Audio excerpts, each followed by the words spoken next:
Sepper Nation. Good to have you here. Took me a while to get that Brandon Podziemski Instagram post. Man, that's what took me so long to go live. Let me find it for you. Here it is.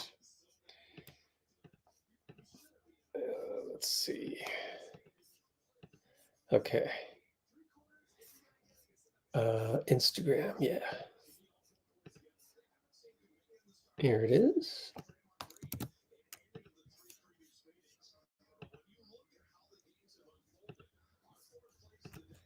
Here you go. Enjoy this. Took me a while to post this damn thing because Instagram sucks. Shout out Anthony Ty for being there for this.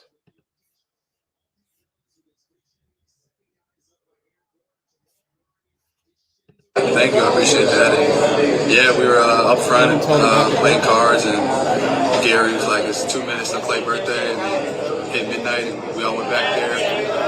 Me and Trey sung in English. Guy sang in Brazil or Portuguese. Usman sang in Spanish.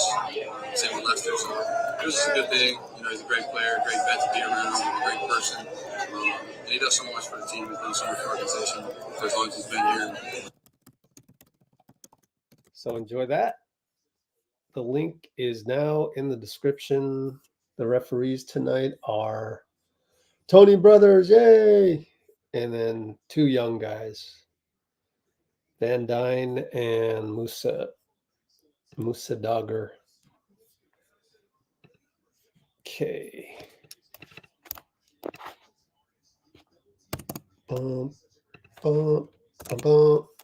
I had hoped to get on this live stream earlier because the pregame was pretty good. Happy birthday to you.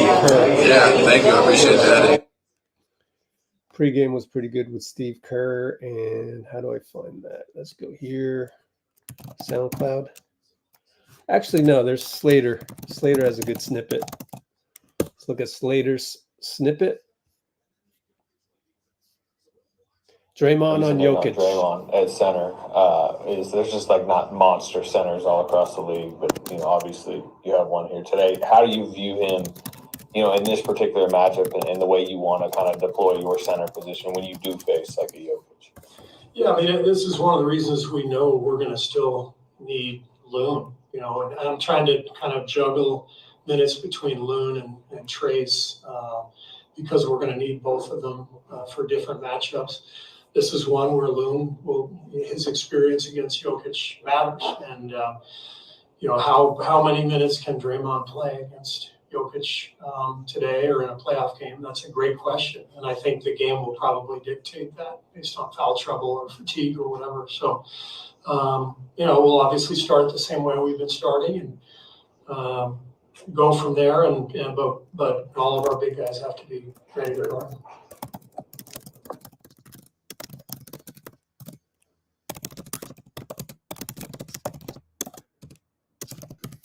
All right, happy birthday, Brandon Podziemski. Arbel is on Twitch. Said he posted a happy birthday story that Brandon Podziemski saw. Arbel. Oh, here's Guy Santos out. Not too serious though. That's good. I'm going to put this in my Discord real quick. So I have the information. Where did I put it? Oh, here we go.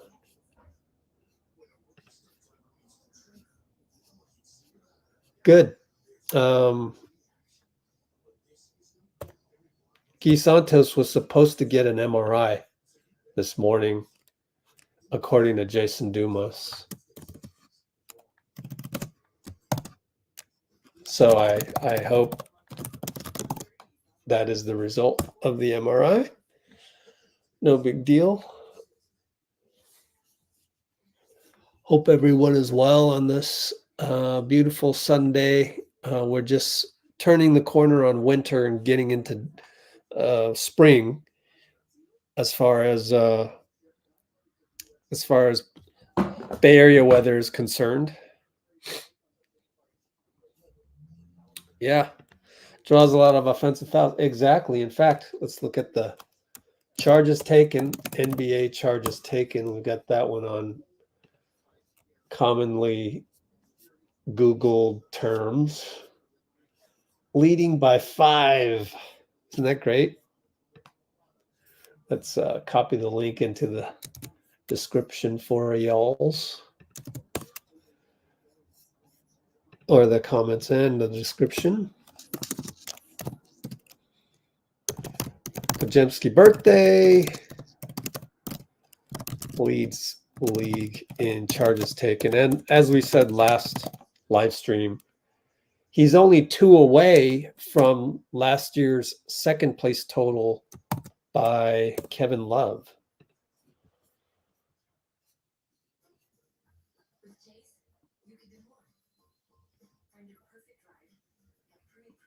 Okay.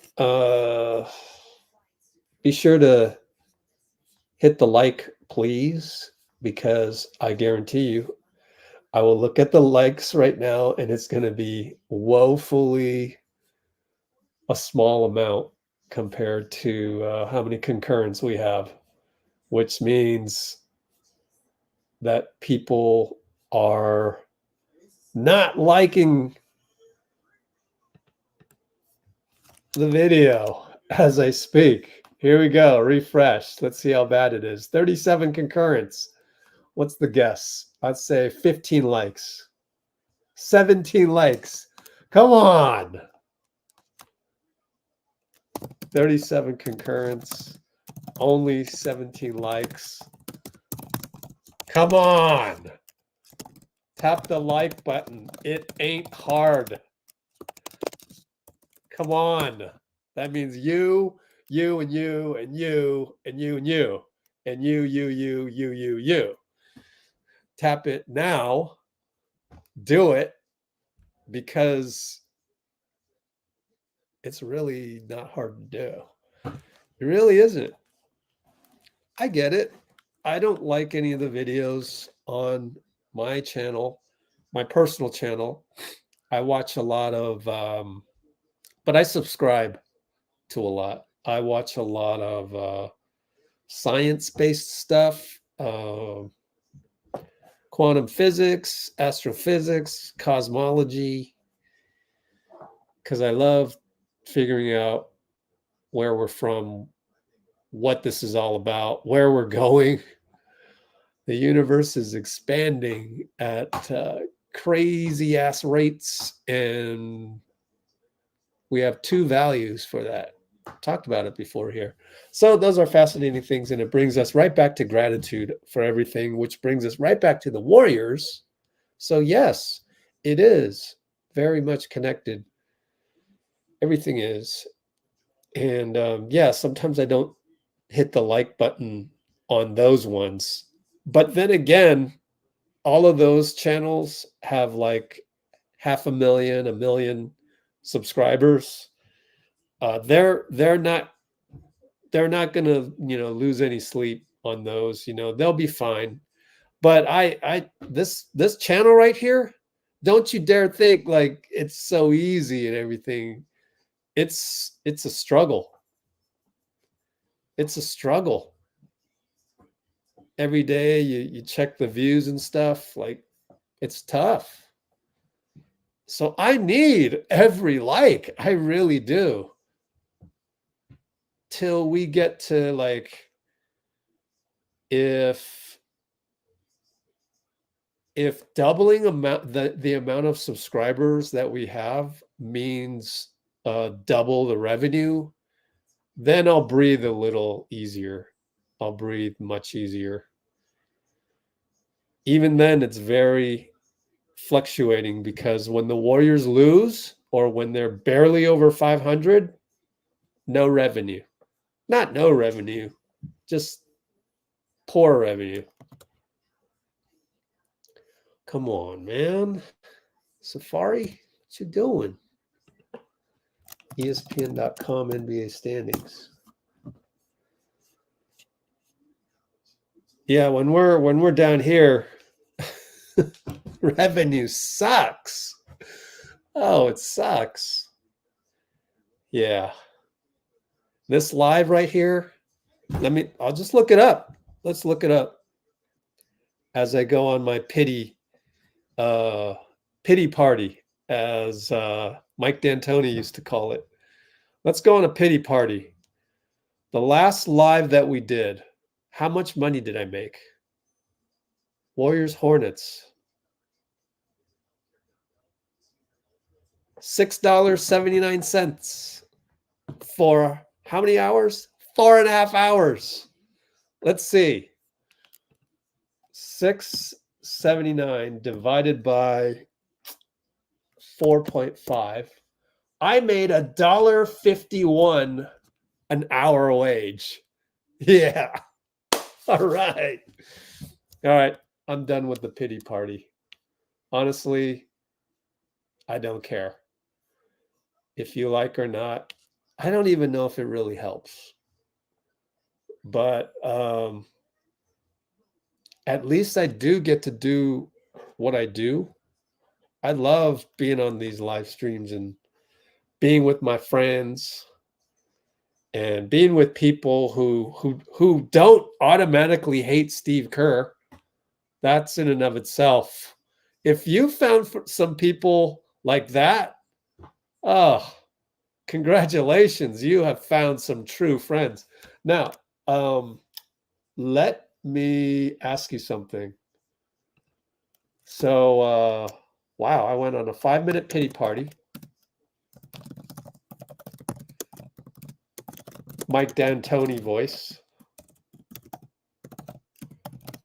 You're going to have to go Google that, but there is a reference on that. 5-minute pity party on not having likes. Turns out I made $1.58 per hour wage on the last live stream. And finally, what was I going to say? Oh, Lucky Trey. Man, that's awesome, bro. Oh, I was saying, if you have found some friends who don't automatically hate Steve Kerr, like you guys, oh, enjoy that. Enjoy that. So I wanted to ask Bruce, how's the Shitter app looking lately in terms of Steve Kerr vibes? After all the players, after GP and Dray went on the podium and said how good he had been. I'm curious. So let me know. We're about to tip off. Oh, it's time. It's time. If you found a group that doesn't automatically hate Kerr, then those are your friends. That's you guys. Oh, man. Thanks, Lucky Trey. Man, Lucky Trey, you must be super successful at whatever you do to just drop $4.99 just like that. Anyways, tip. Jokic. Jokic one tip, 13:57 mark. Okay, here we go. Jamal. Oh, he was questionable. He's playing. Okay. Jokic, handoff. KCP. I'll just call him K. Oh, what a lob pass to K. Wiggins. No, Jonathan helped. That was Jonathan. I was so used to saying, oh, Wiggins helped. No, Jonathan helped Steph on that nice lob pass. And he saved a bucket. Steph pulls up, 2-pointer, no good.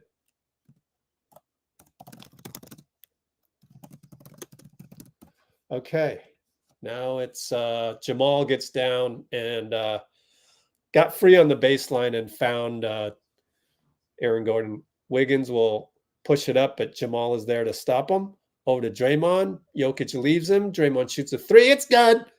Backpack line drive, baby. And I did not get a chance to see how we let the previous Jamal Murray baseline attack happen.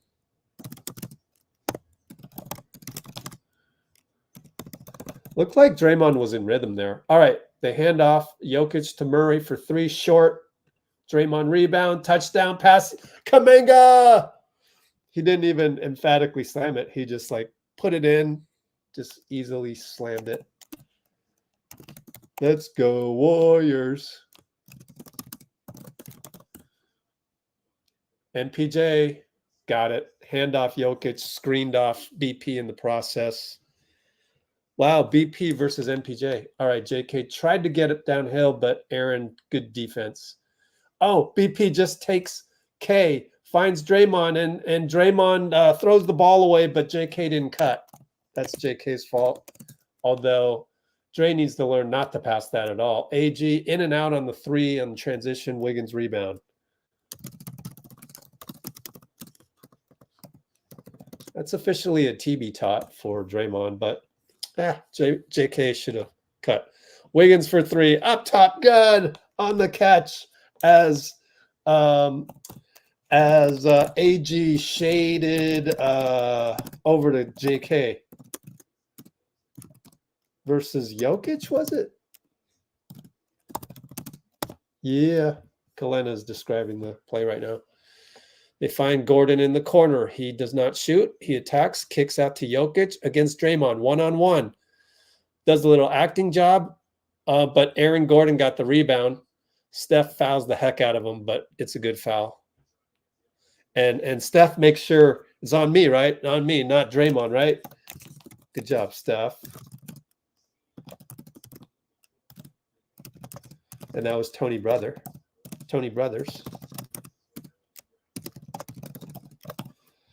Aaron Gordon, Bay Area product, just around the corner, actually near where me and Ben went to school. We won't divulge that, but Midi High School, very near where we grew up. We're up 8-6 after the free throws. 9-0. Whoop. Scoreboard disappeared. Okay. Let us proceed. Let us just stare at Michael Malone for 10 seconds. What's up with that? Steph gets the switch against Aaron. Drives. Scores. Goat layup. Goat layup. Way to go, Steph. Oh, I already ran out of juice on this. I need a better light. All right, Jokic gets the post, and good job by what's his name again? Justin Van Dyne, not to call that one. Oh, Wiggins loops around, and Draymond with the perfect pass. Magic Johnson-like pass.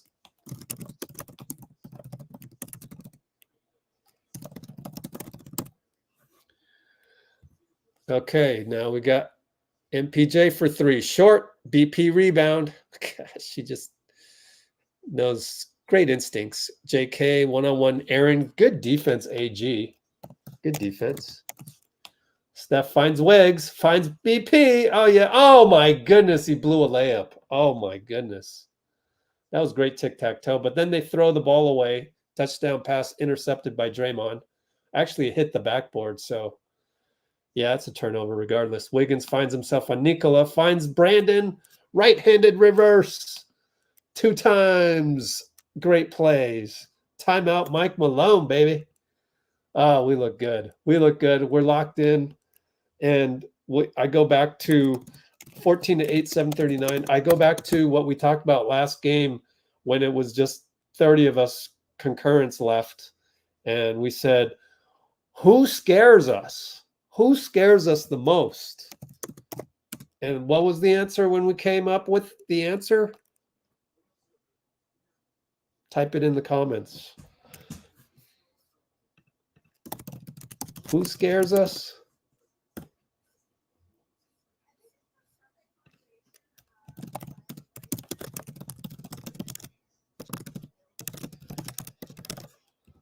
So let's see. Wiggs finds BP reverse layup, second straight possession, tic-tac-toe-like. I want to go back to the tic-tac-toe before that. Not going to really have time before the commercial, but 12-8, yeah.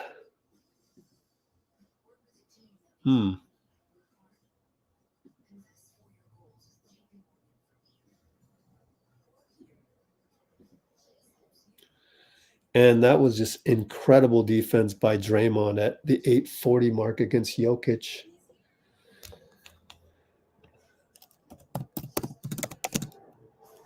Good no call, too.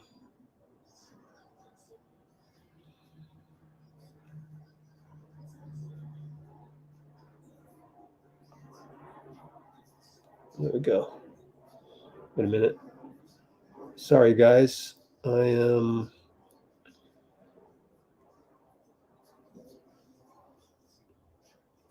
currently trying to figure out where the tic-tac-toe I saw that was great.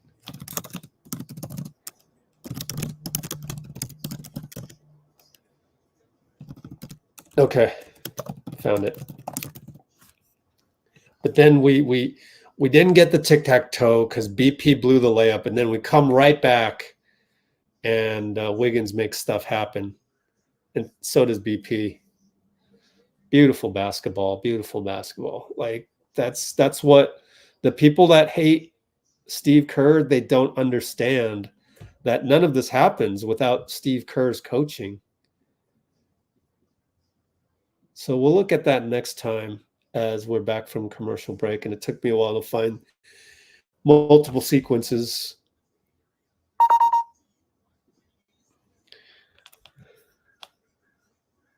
Exactly. Who scares us the most? Ourselves. We high IQ basketball people understand that the only team we're afraid of is ourselves. The Warriors, Dyne gone. Credit to Dyne. He brought it up. Tiki-taka, last one. Cool. Glad to see a new name on here. Jonathan. Welcome, Jonathan. Locked in Warriors. Locked in. Not locked, but locked in. Okay. Here we go. I didn't get to like 7 or 8 of your comments. My bad. Jokic, mid-post. Steph shaded over, but now he's got to go to K. One-on-one Jokic. Good help by Steph, but he made it. That's an MVP fadeaway good. That's impressive help by Steph. Draymond will shoot a 2. No good. As look at that. 4 Nuggets to converge on the rebound. And Jamal by himself goes over to Jokic. Handoff.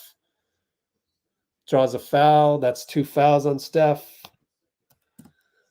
I don't know that there's any argument you can make on that one. Like, that's a clear foul to me. But it's also a good play design. Actually, no, it's just Steph reached in. That's Steph's fault. That's a good play design. At the same time, if it's good play design, let it be good. Like, tip your hat. Good play. Like, you don't need to exacerbate it with a foul like that, which Jamal could have hit the and one. All right, Gary Payton in there, Klay in there, so BP's out, and Wiggins is out.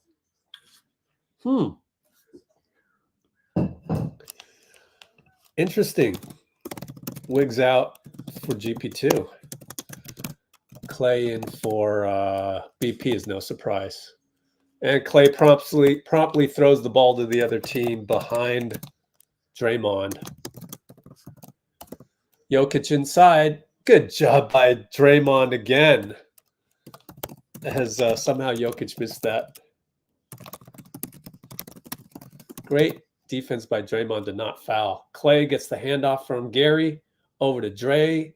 Very crowded over there, so they go to JK. He finds Klay. Klay's open, got to cash. He cashes. Great screen, and great read by JK.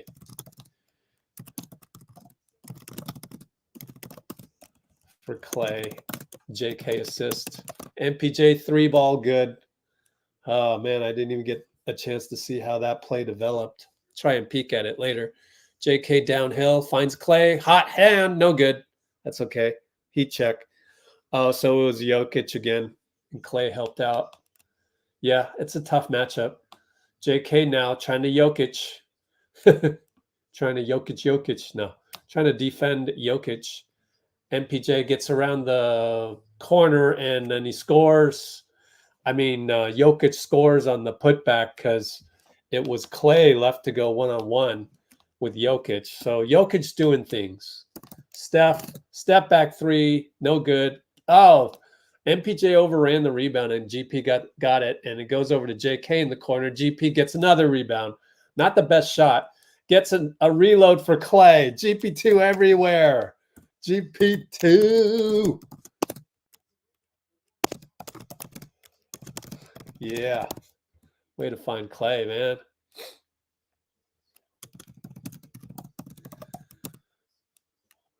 And Jamal misses.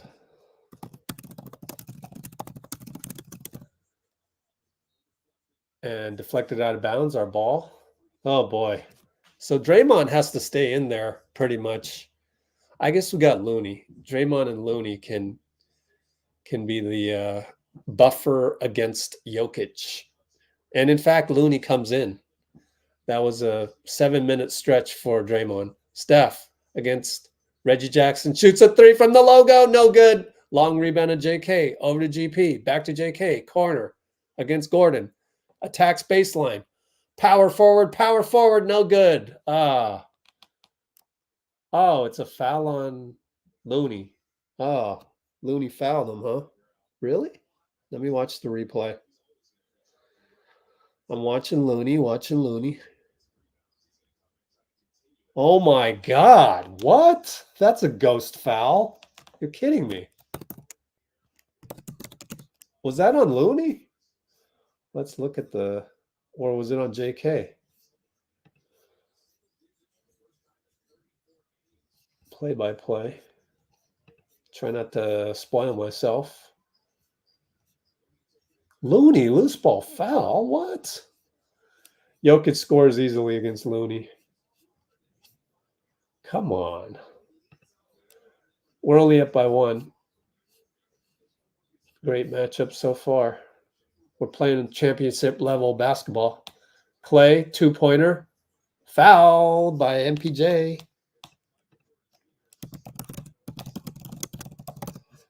If I clipped that Looney foul, you would not be happy with it. That was like, did nothing. Jokic didn't even feel him. Horrible. Anyway.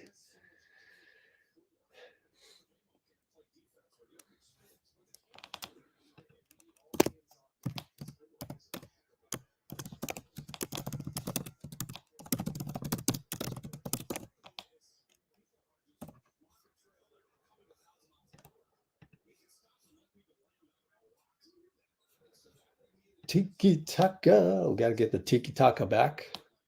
Klay at the line. Oh, cool. Australia. What's up? Okay. Klay hits both. Up by 3, 22-19 with 354, 353, 352. Shout out Dean Chambers. He's working right now. Said he had to pick up another shift. Anyways, Reggie. Oh, stolen. I think deflected by I'm just staring at Klay pulling up for 3. Looney tap. Lester rebound over to Steph. Corner drives on KCP. Draws a foul. Oh, so exciting. So exciting, guys. I am going to look at it one more time. Klay did not go to the alley-oop to Gary and went with the heat check 3. I don't mind that, but don't do that again because you missed it. So it's make or miss type deal. The deflection that started the whole thing, not sure if it was Steph. But Gary came in for the steal.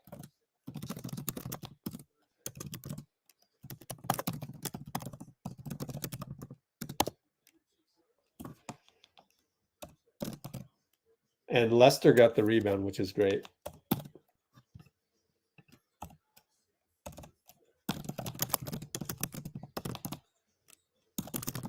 All right. And they finally call a foul on KCP for Steph, you know. And they miss again. Lester rebound.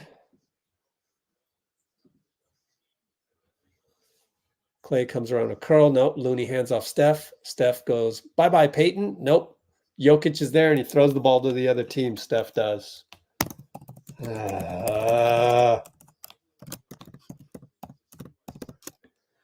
Jokic spin on Looney. A lot of trouble there. Misses it. Incredibly missed it. Off of Jokic. Anytime you can just hope that he misses and he misses, that's a win. So we'll take it. Good job, Looney. Just bother him. And this is Looney's value. 24-19, 243. Lester getting some solid minutes right here. Good job, Les.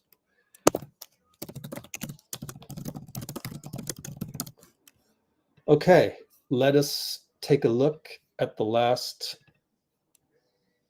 couple sequences since the last timeout,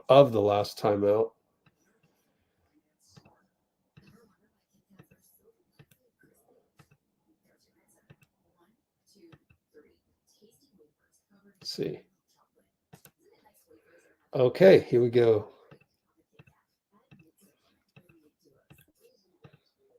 So here we are. We're going to analyze the tic-tac-toe from the, what's that say? From the 809 mark. Analyzing the tic-tac-toe from the 809 mark. Okay, here we go. JK brings it up. Pretty good defense by AG, by the way. And goes to Draymond. We got some action over here. Steph down to Wiggins. Yep, there's your tic-tac-toe. The gravity. And then BP's going to blow the layup. But then they throw it away. Jokic. Just a little. Actually, MPJ didn't time it perfectly and couldn't hang on to it. So Draymond gets a steal. And then we come down. Fakes a three. K gets really up into Steph. So he dishes it over to Wiggins. And then Wiggins says, oh, I got Nikola on me. Okay, I'm not going to settle. In fact, Nikola's probably too close to Wiggins.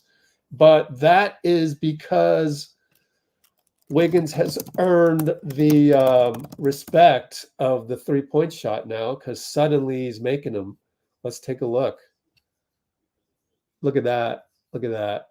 Those are some numbers right there. 7, 8, 9, 10, 11, 12 for 13 plus 12 for 22. That's why. Jokic careful with Wiggs at 3 because he's 13, 12 for his last 9, 13, 22. 12 for his last 22 on threes over the last 5 games. Yeah. Proud of you, Wiggs. Let's see.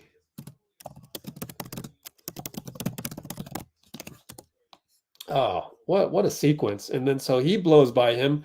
And notice right here, Jamal forgets about BP. We're back to action. Klay shoots it on the catch over Peyton Watson. Good. Splash. He's still hot. So never mind me. Just, yeah. My bad, Klay. Keep shooting it, man. UBU. Oh, Jokic with the 3 over Looney. What are you going to do, man? Sheesh. We're up by 5. Man, he's so good. BP gets the switch, and we're going to post up Wiggs. Wiggs against Reggie. Shoots it. Banker. Good. Wiggins. Yeah, Wiggs. Oh, my goodness.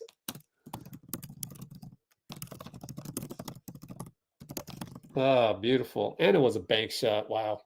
Jokic over to Peyton Watson. Got to hope he misses. Oh, he hit it. Man, that's the guy. Make Peyton Watson beat you is the type of, game plan you would probably have. Klay around a curl. He was open, but right when that happened, BP noticed that he was available to drive, but he missed the layup. Should have made it against Braun. And I like the no call. There was contact, but good no call.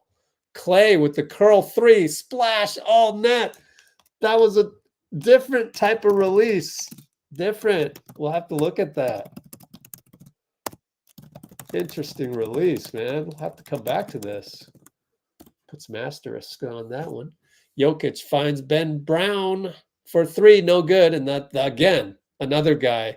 Let's just hope he misses. Hope he, make him beat us. Pick and roll, Wiggins, Looney, Euro step. Bye-bye, Jokic, and 1. No call. Oh, they're not calling things. Do it both ways. That's all I ask. Oh, my goodness, Wiggs. And then Jokic comes back with the scoop in the lane against 2 guys. Of course, they're way smaller, but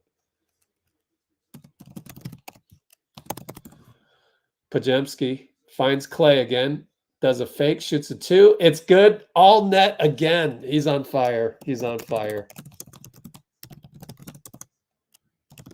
After a fake, too. Jokic for 3. Bricked it. Wiggins rebound. 28 seconds left. We're up by 9. Let's get the ball to Klay, huh? 14 shot clock, 13, 12, 11, 10. There's about 7.5 differential. Wiggins. Screen from Klay. Wiggins drives. Oh, too hard. Damn. Wanted to find Klay. Now they got a 2-on-1. Klay fouls K. Klay doesn't understand why that's a foul, but it's a superb pass. That's freaking Josh Allen right there, Arbel. Good Lord, what a pass. It's such a good pass. I didn't even have time to look at the foul. Yeah, he got him on the waist. All right, but that's the thing is that you just didn't call it last time. And now Musa's going to call that one. It's just I don't agree with that. You didn't call the one on Wiggs. I'd love to go back and see the Wiggins one. Matter of fact, I will. I'll just start looking at that one. Didn't Wiggins get fouled? All right. Steph's in there. 4, 3, 2. Sidestep. 3 ball. No good. Podziemski was in the area again. Oh, man.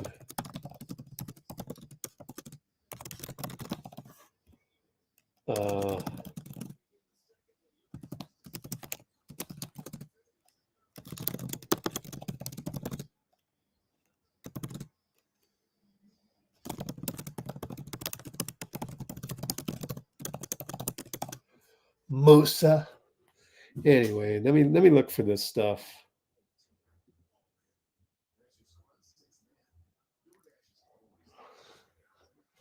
Let's see here.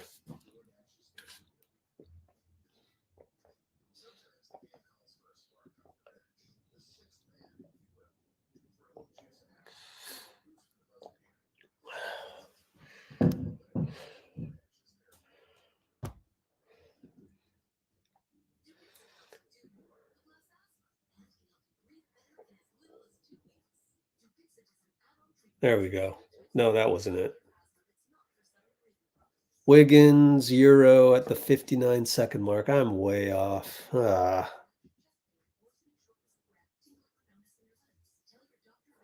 Oh, I should clip this.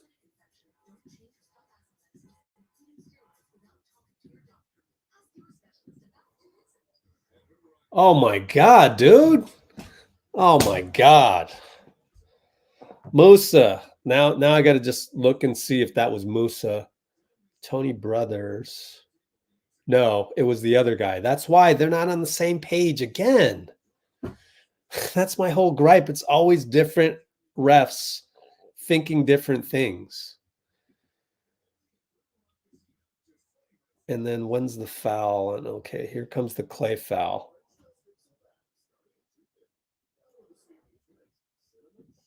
They don't conference, and this supports my theory that the refs do not conference before the game to say, hey, we're calling this tonight, we're not calling this tonight, blah blah blah.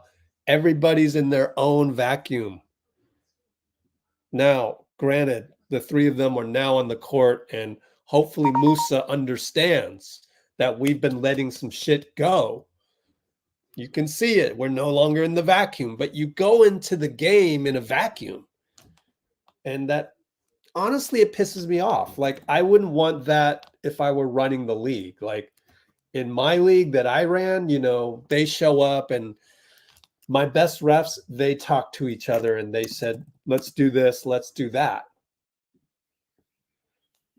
And I would want that on a regular basis in the NBA, in the best league in the world. You should have that. You should demand that. We will look at it next time out. It's only the end of the first. Score is up by 6.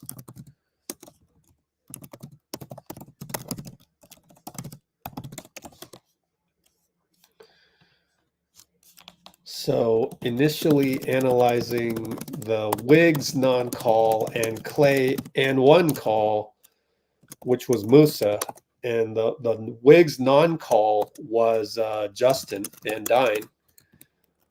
And those are called differently. And that drives me mad. Wiggins with the screen from Trace, back to Trace, handoff BP, MPJ, Trace one-on-one Jamal. And he hooked Jamal. Jamal did enough of the reaction to call a foul, and you're gonna get the rookie on that. However, I'd love to see which ref that was. Was that Tony Brothers or Mousa?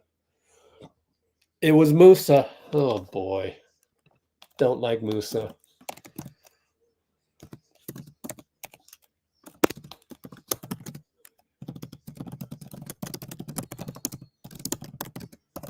And they call it, Mousa calls a travel on Peyton Watson. Steve does not agree with the last call. Obviously. Jokic on the bench, BP with the ball. Gets the switch to Peyton, and they find Dario, jump hook. Good!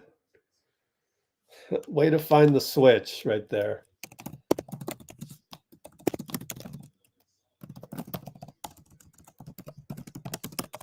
Two-pointer Jamal, no good. BP rebound. BP, again, pick and roll with Trace. You got Trace with the small guy. Klay's just going to fire it. No good. Trace rebound because Brown is on him. Over to Klay. Klay over to Dario. Good. So we're exploiting the Trace switch, the Trace mismatch.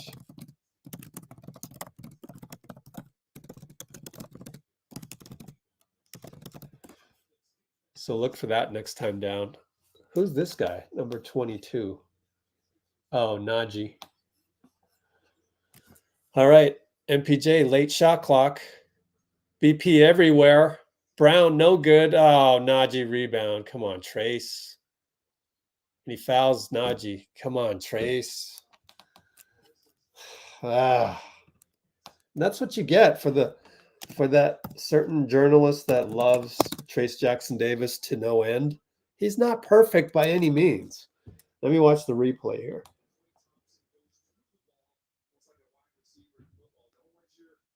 He just lost the battle. He literally lost the battle physically. Not bad, Najee. Based on that one box out, pretty good prospect, but we'll see. It's against Trace.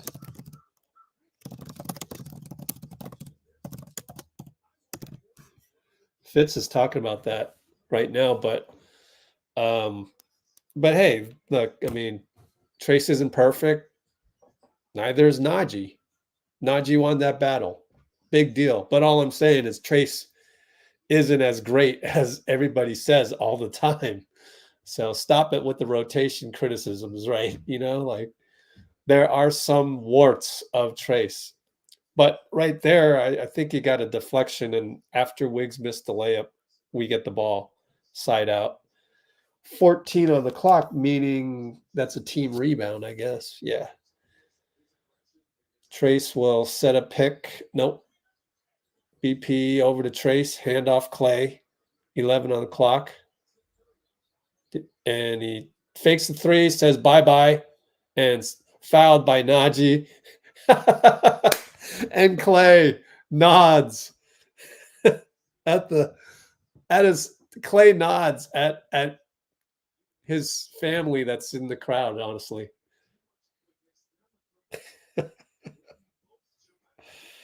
Oh, funny.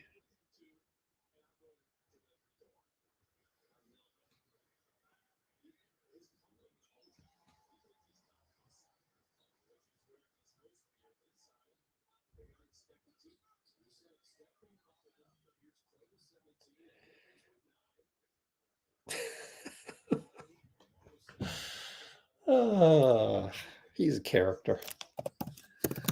Nods at the crowd. Klay fake three drive, nods at the crowd. Nods at the crowd.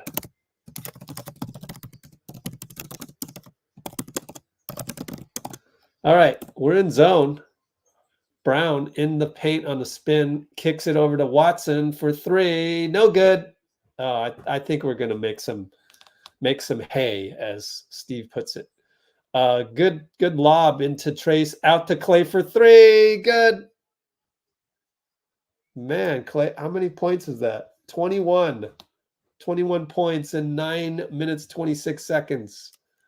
Malone has to call timeout. Oh, love it, love it, love it.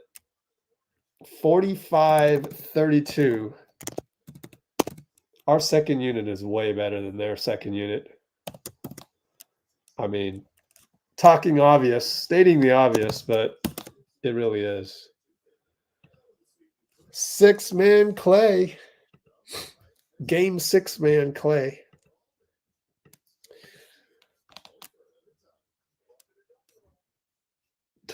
Oh, God. Welcome to the channel, but we're the one channel where we're actually pleased with what Steve Kerr does, and that includes the minutes. So welcome to the channel, but this might not be your channel for you. That's okay. It happens.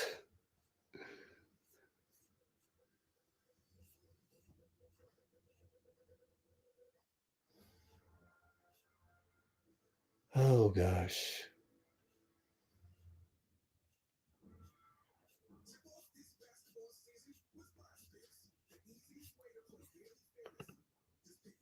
Don't even know what happened with that.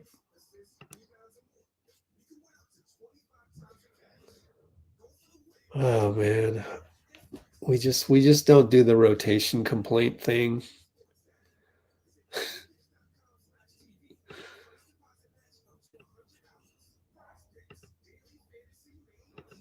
Okay, so let me show you something that will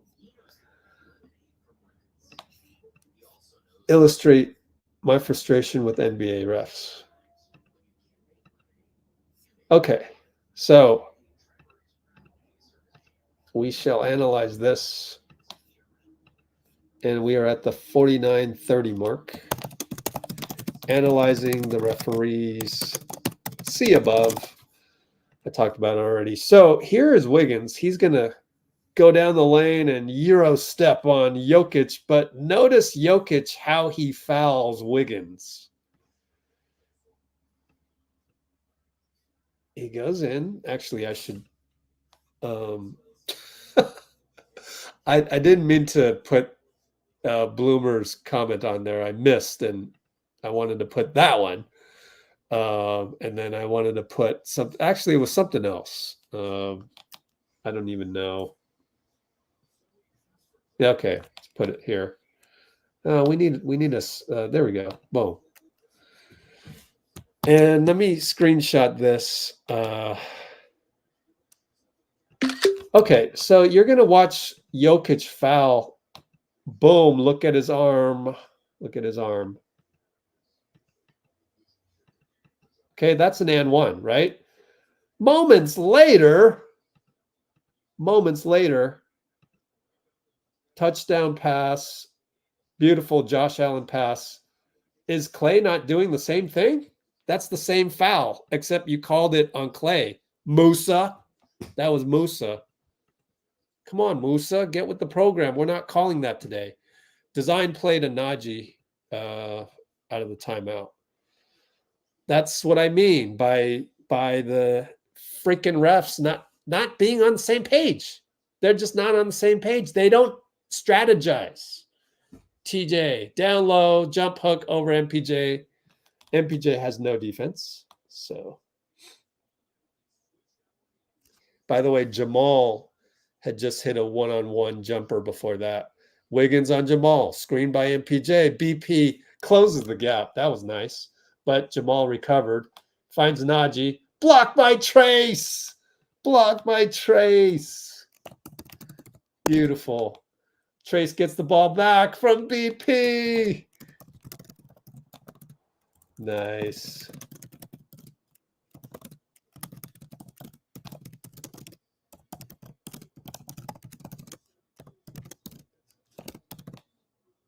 All right, Jamal, left side. That's an all-star move, even though he wasn't an all-star.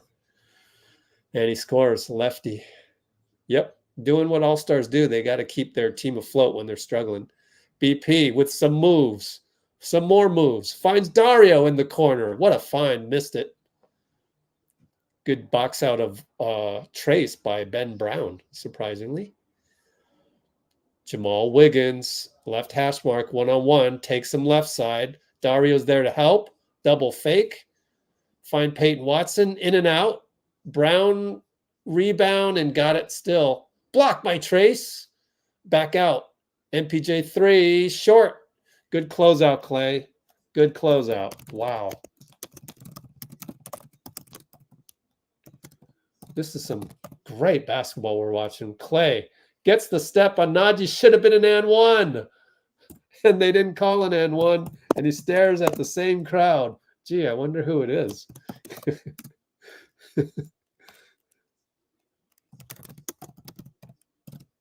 Should have been an and one. Oh, they found Ben Brown down low. I think it's Wiggins' fault. Looks like Wiggs says my bad.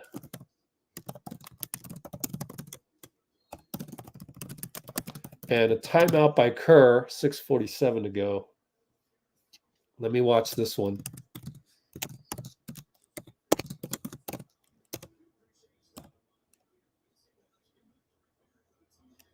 Yeah, I just plain fell asleep.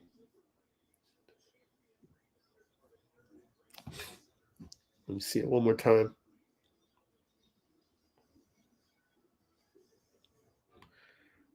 Yeah, he just lost him. Wiggs lost him completely. Kerr timeout after losing him completely. Oh, man. Hilarious.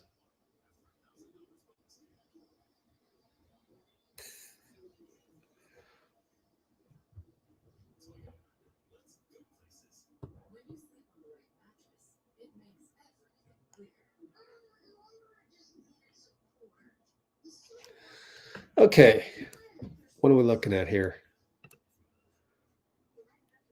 What did I call him? I forgot. Ben Brown? Was it Ben Braun, the former Cal men's basketball coach? Maybe that's why. What did I say? I honestly don't remember.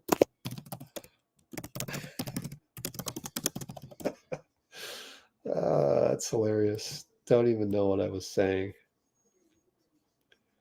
Christian Brown, yeah. I think I said Ben Brown, yeah. Former Cal men's basketball coach.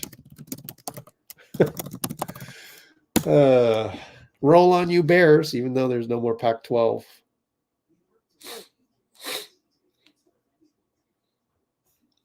Klay with 23 points.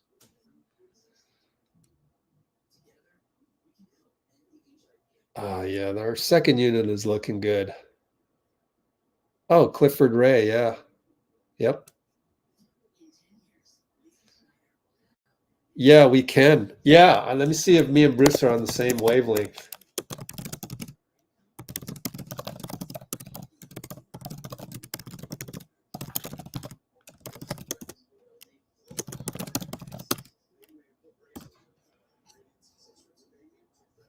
Oh, I should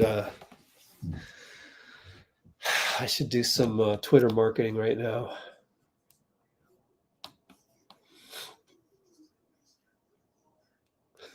For the love of John Podziemski. The Pac-2 shout out, yep. Per Gary Payton. All right, 68 concurrence, and that was on the podium. GP2 was. How many likes? 46. Hey, not bad, not bad. Get in there. 46 likes. Can we please get 23 more likes? Ooh, 23. It's a magic number in the basketball world.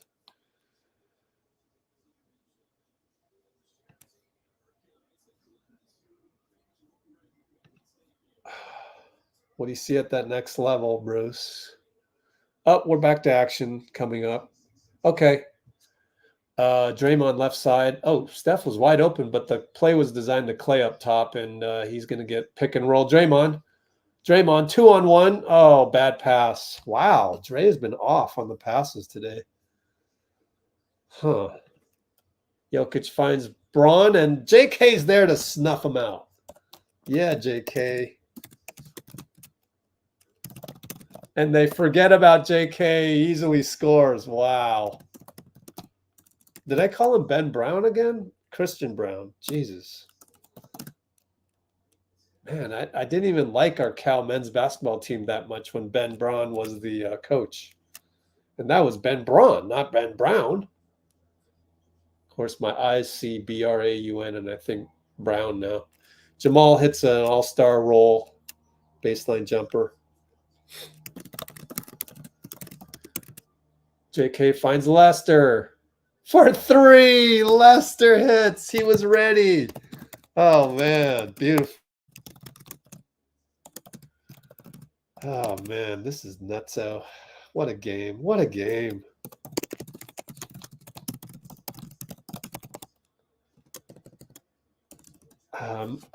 We got to find some more unsung plays. KCP drives and scores. Surprisingly, Mousa didn't call that ticky-tack one. Maybe they talked to him and said, bro, the last one you had on Klay, that was ticky-tack. Stop it. Klay for 3. Oh, no good. Jokic all over JK's back. He's the MVP, so I guess we don't call that. Jamal hits a 3 and poses. We're up by 11. We're up by 11, Jamal. Steph, 2 guys on him. Finds Draymond. Blows another layup, and it's a jump. Come on, Dray. He wants a push. Let me watch the replay. Oops, I've been writing Q1 when I mean Q2. And Justin Van Dyne looks away and walks away. Good for Justin. Klay with an interesting release. Pretty interesting, yeah. I like it. If it goes in, it's a trick. It's a nice trick. And he said, my bad.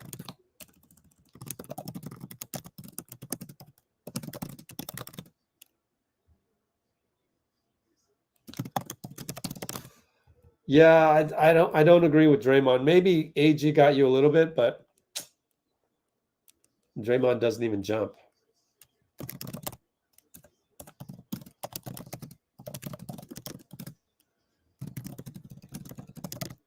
Like, we wouldn't want to get called on those. Anyways, 3 ball by K. No good. JK rebound. Brings it up.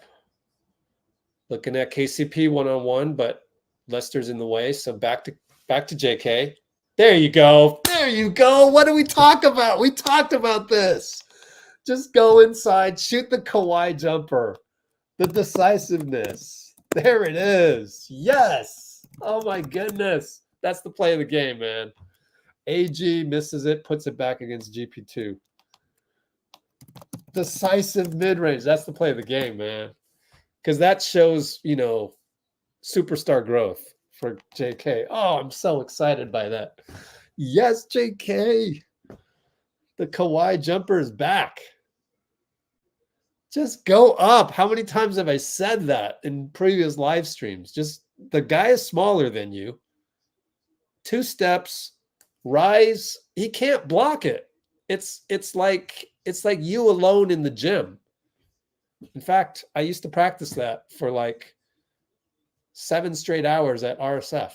Oh, BP finds GP2, blows a layup, but guess what? BP's there, and Jokic reaches in, and he complains. Come on, that's the definition of a reach-in.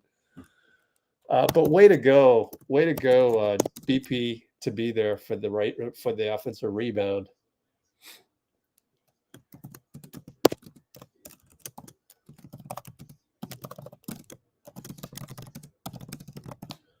Oh, JK's got a Band-Aid on the head, on the forehead.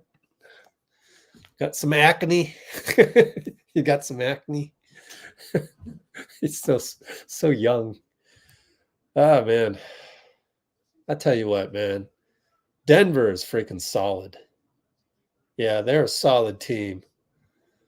This is not going to be easy, but they're beatable, but they're solid too.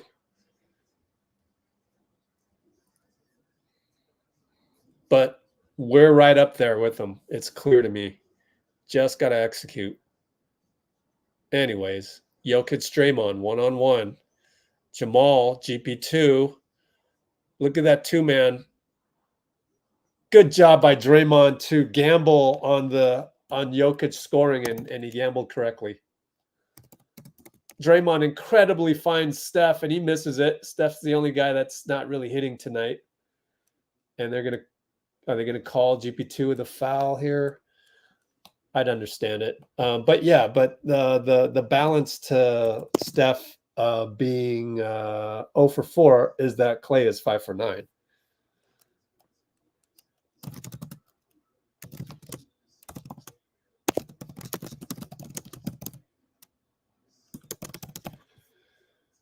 Draymond and it's our ball. Okay, so Jamal was out of bounds. Steph gets the move and then finds BP, finds GP, finds JK, finds Steph again. As I catch up on the play-by-play. Over to Draymond. 2-pointer. Good. It could have been and one, but Mousa swallowed his whistle on that one. I'd rather he just swallow it all the time. Just be sure you're consistent on that. But good to see Draymond finally score in the paint. GP2 fouls Jamal. And now Draymond goes over to Tony Brothers and said, well, call that one. But that wasn't Tony Brothers' call.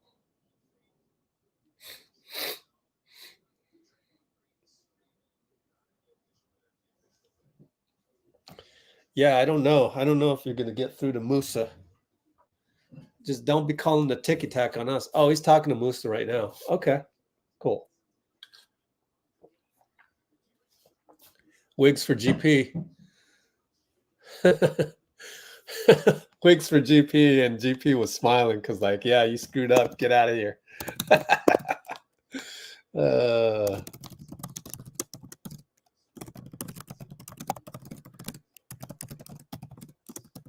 You screw up, you're out of there. It's the new Steve Kerr. You got to produce immediately. Draymond finds BP for 3. No good. Good luck. Good luck. And good line drive pass, bullet pass from Draymond. Man, Jokic and Draymond very, very similar. Jokic for 3 hits it. I mean, obviously, Jokic slightly better on offense. But anyway. But also Draymond slightly better on defense. JK against Aaron gets a pick from BP. Now the switch. BP now AG on that switch. 4 on the clock. He's got to make something out of nothing. Does the spin move inside? And he travels. Dragged his pivot foot. 1:58 to go. We're up 9.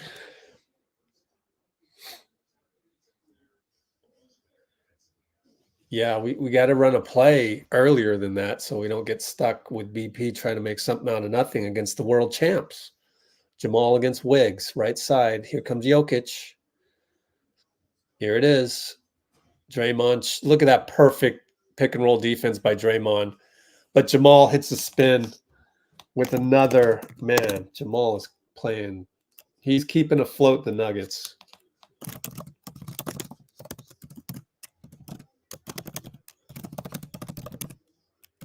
And then Steph, JK, pick and roll over to Wiggins corner, over to BP across court. Post up JK. There you go. Your world. Your world. 1-on-1 K. He's going to post him up. Baseline jumper at the buzzer. No good. Wanted a foul again. He's complaining. Don't do that. Jamal throws the ball away, but Jokic gets it and came very close to an and one, but couldn't get it in. Fouled by JK. How many fouls on JK? 1 foul. That's good.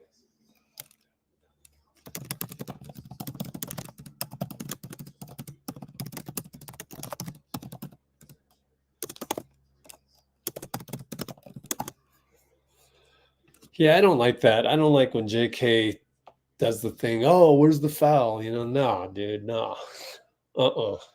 If it's obvious, then yeah. But other than that, no. Don't be doing that.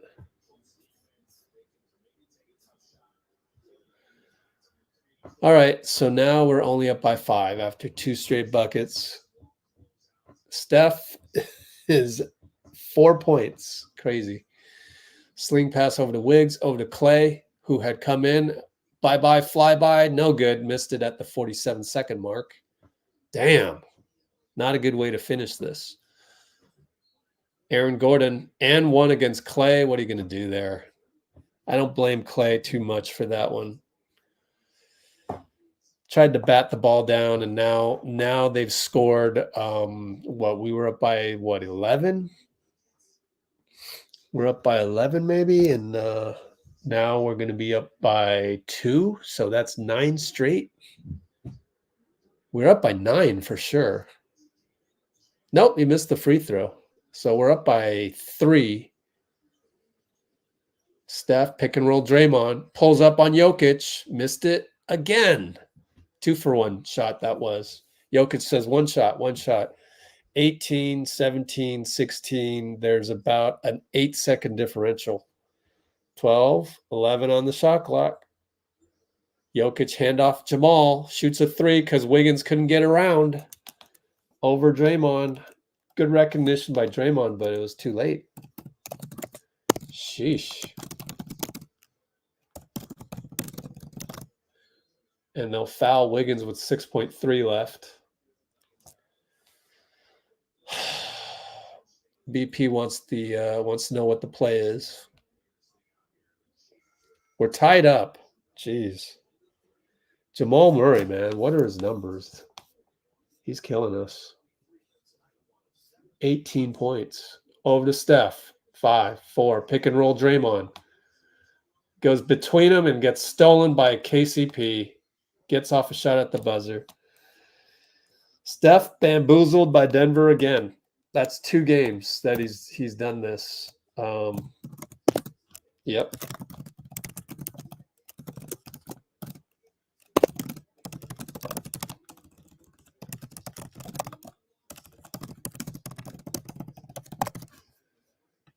Steph has to figure it out, and we got this game won if everybody else stays the same.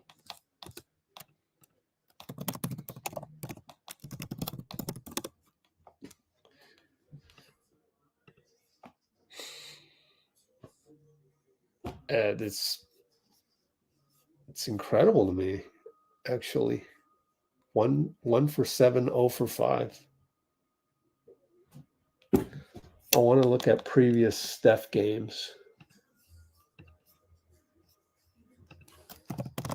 Oops.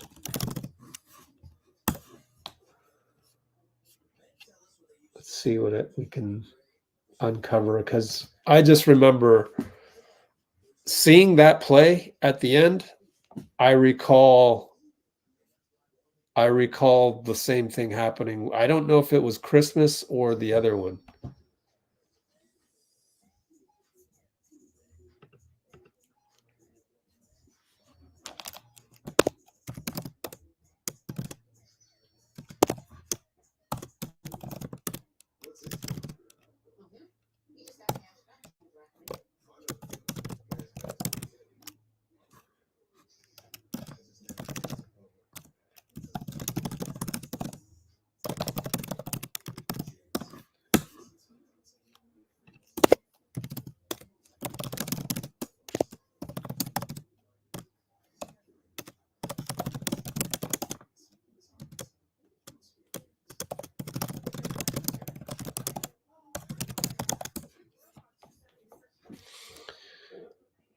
Denver, 23 points. This one was without Draymond, though. So it had to be the other one, right? Oh, no. This one. Okay, right. Christmas. And then we had the one at home that we screwed up. There it is. 3 for 13 on that one. And then here's another one. 11 for 23, 5 for 12. Man, I can't remember which one it was.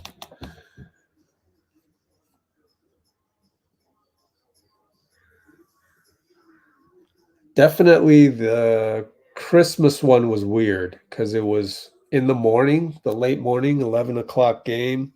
And we could sense right out of the gate that there were problems. So I don't know if it was the one at home that we blew. Only 1 turnover or 2 turnovers. So probably not that one. But the Christmas game, Steph could not figure it out. 3 turnovers.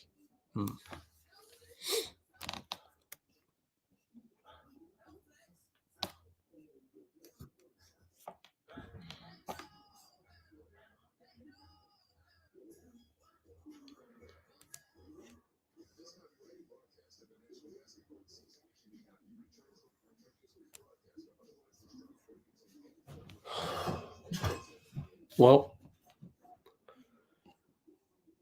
Steph's going to have to play better. Which basically means just make those open shots that you usually make, but they're open. And we'll get plenty of Draymond and Steph later, so I can't be mad if you told me it'd be halftime tied. The problem, though, is that we were playing so well before that and really didn't have an answer for Jamal Murray. And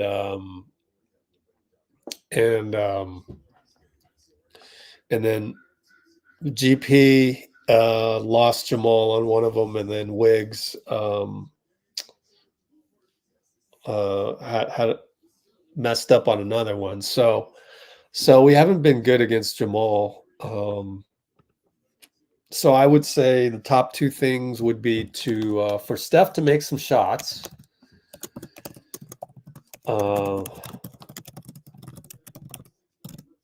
Although I don't mind the usage rate so far, it's been good. Good not to have him take a million shots. I just mean, lower that gap of 1 for 7, right? So the volume wasn't all that much, which is good for first half. And then number 2, stop Jamal Murray one-on-one. And that means GP2 and Wiggs. Got to play a little bit better. I think Draymond's done a great job on Jokic. So we got to get to the crunch time with some good momentum. Yep. KCP gives him hell every time. Exactly. Yep.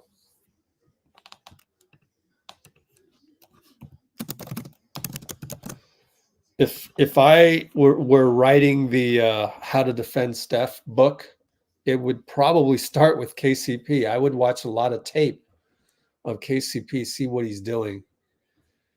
Whether it's him or the scheme involved, whatever Mike Malone is doing, could be with Jokic there involved in some, trapping.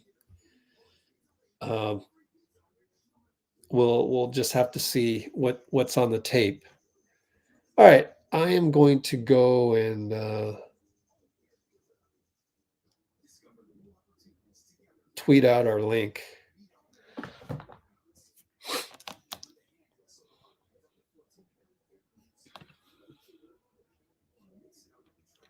Warriors stop moving the ball.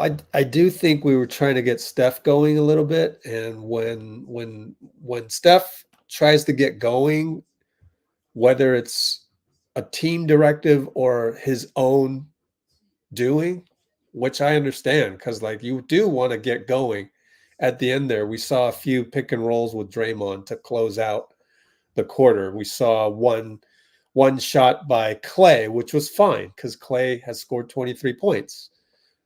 You don't mind that one. Flyby, even got MPJ to bite on a flyby.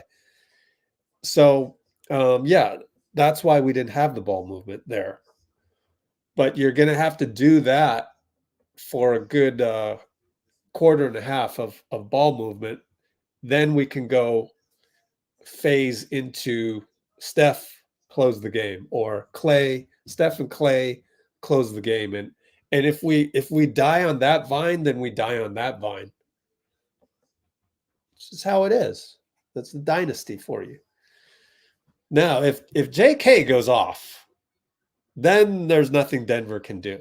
So let's see if the meat of this next 12 plus, let's say 16 minutes. Can the next 16 minutes have a little JK explosion maybe, or just basic teamwork?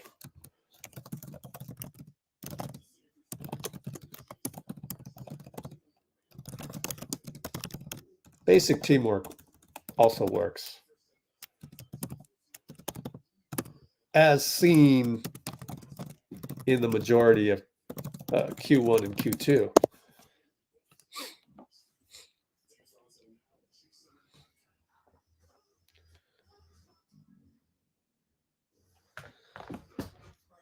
KCP can't guard. Yeah, he can.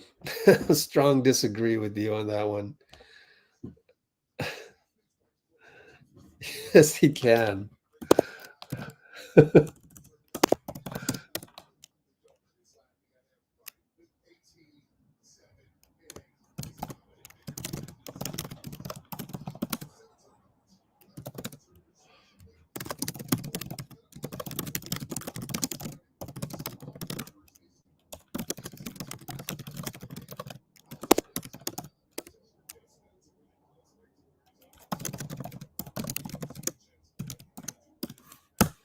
I'm going to disagree with you there.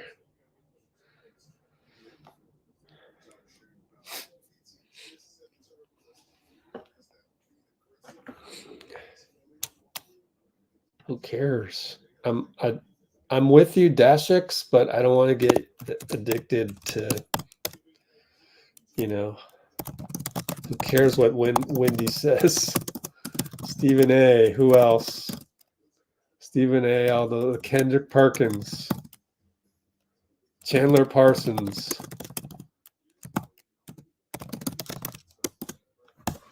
Who cares? Let's not give them attention. They want you to be outraged. The moment you're outraged, they got you. They won. You just got to walk out of the room. Sad to say, that's how it goes. All right. Let's get a comment of the night.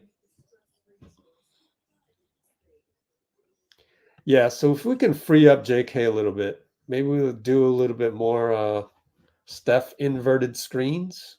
Who knows? I mean, he's doing well. He's doing well.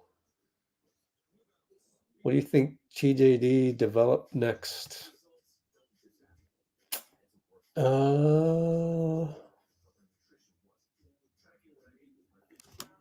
don't think it's about that. It's just reps.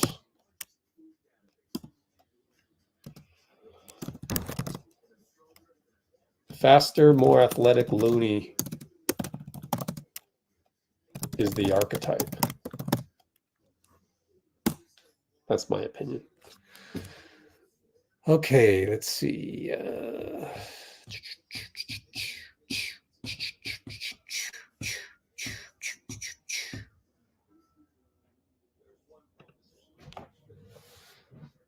Oh. All right. Thanks for the heads up, DVD. Here's a good one. Let's go with this. Do this. And nope, this. And yeah. All right. And then get back here.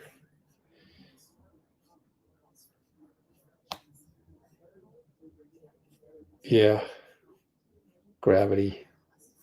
Okay. Let me do some marketing on Twitter and Instagram before halftime ends. Okay.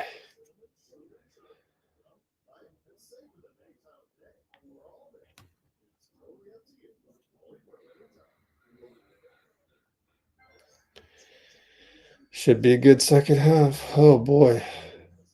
We got to pull this out, man.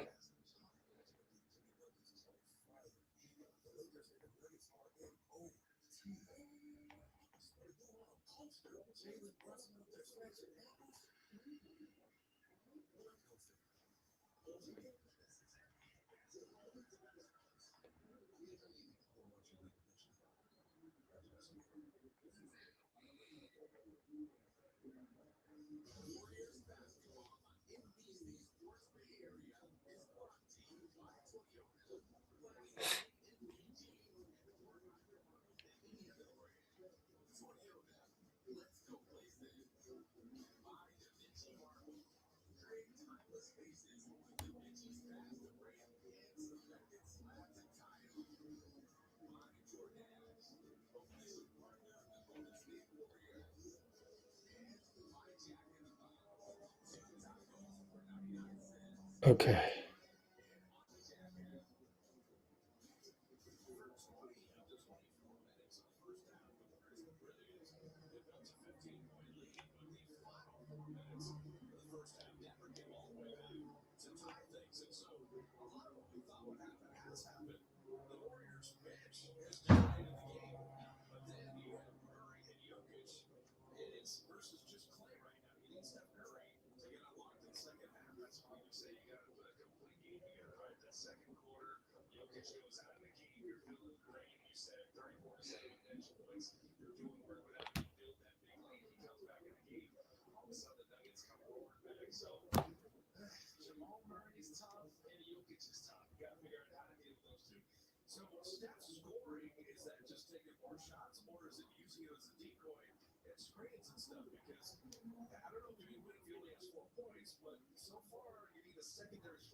Fitz and Kalina are discussing it.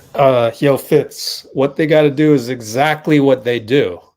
The only difference is that Steph needed to make those, 2 or 3 more, 2 or 3 on the. If he just makes 2 more threes out of all of this, we're up by 6 at halftime. Let's blueprint. Let's do it again.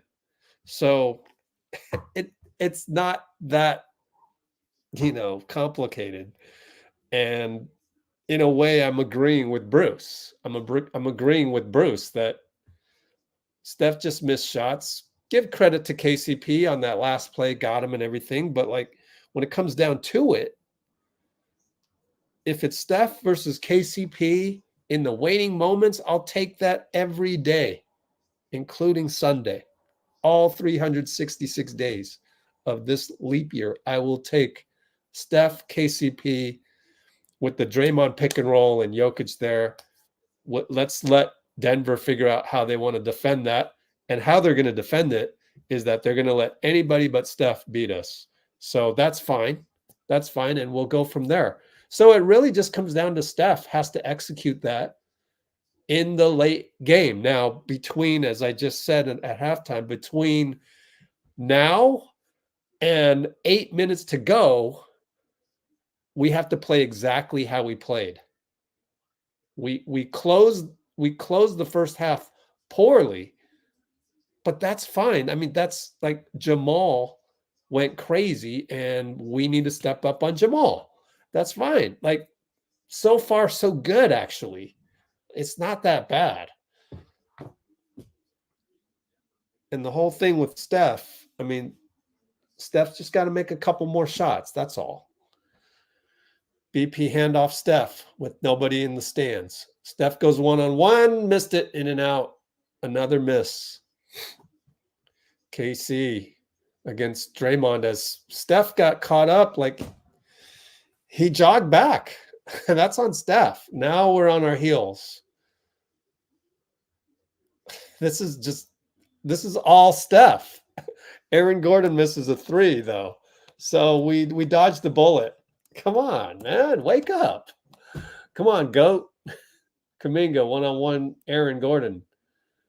Good defense, Aaron Gordon. I got to swing it over to Wiggs. Now Wiggs one-on-one, so we don't really have anything going other than one-on-one. And BP cut baseline at the last moment. Good job, BP. Good job.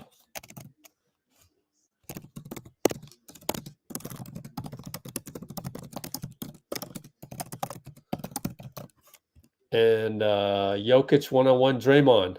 Don't help that. Don't help that. Do not help BP. He doesn't. Fade away. No good. BP rebound. Good no help.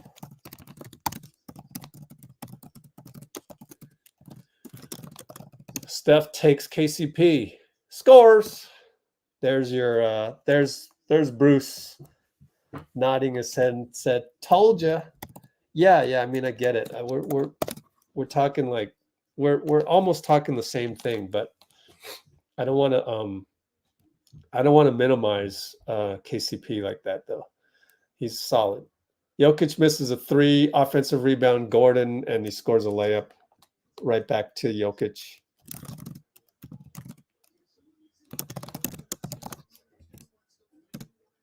Let's see.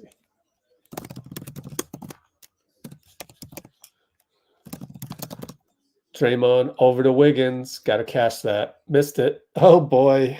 It's going to be a long night if he doesn't cash those. Of course, he's only 1 for 2, so not like he's throwing up blanks or anything. Jokic, JK, goes right by him on a spin. We are tied up. Felt like we were down by 2, but we're tied up. Draymond over to BP, left side. MPJ, try and Steph set a screen for Wiggins to cut upwards, but now he gets the curl around BP, missed another 3. KCP outlet to Jamal. Jamal one-on-one Steph. Rises, fades, good. That's what makes him so tough as a point guard. The other point guards have trouble with that unless you're taller and more athletic. Good lead pass to Steph. Missed the layup. Steph's woes continue. He wanted a foul too. Jamal hits a 3, and so far Jamal's playing better than Steph, and that's the problem. 8:43 to go. Timeout. 68-65. No, 70-65 Denver.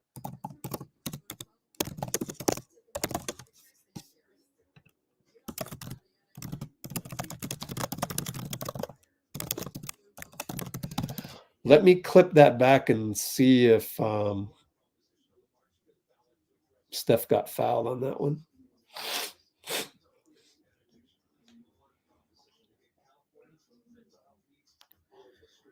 $8.52.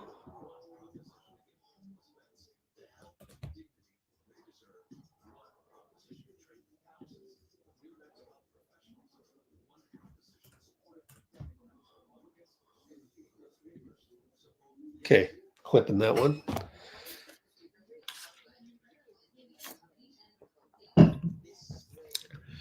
Let me watch the replay here. No, there's no call there, Steph. Hate to say it, and you're definitely not going to get a call on, two-time MVP like that when it's Jokic.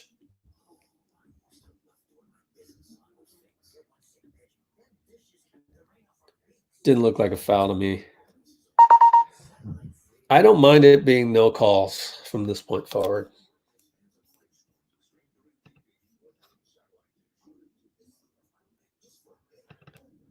Okay, here we go. Take a look at that one.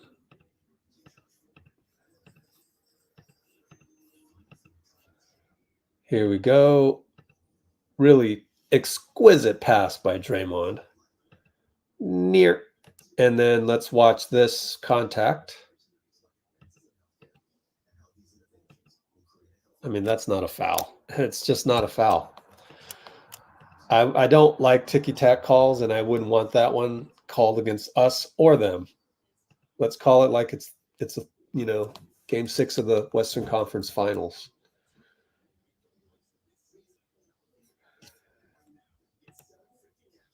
So that's what we did at the 131 mark. Analyzing the Steph missed the last play, which is listed in the description.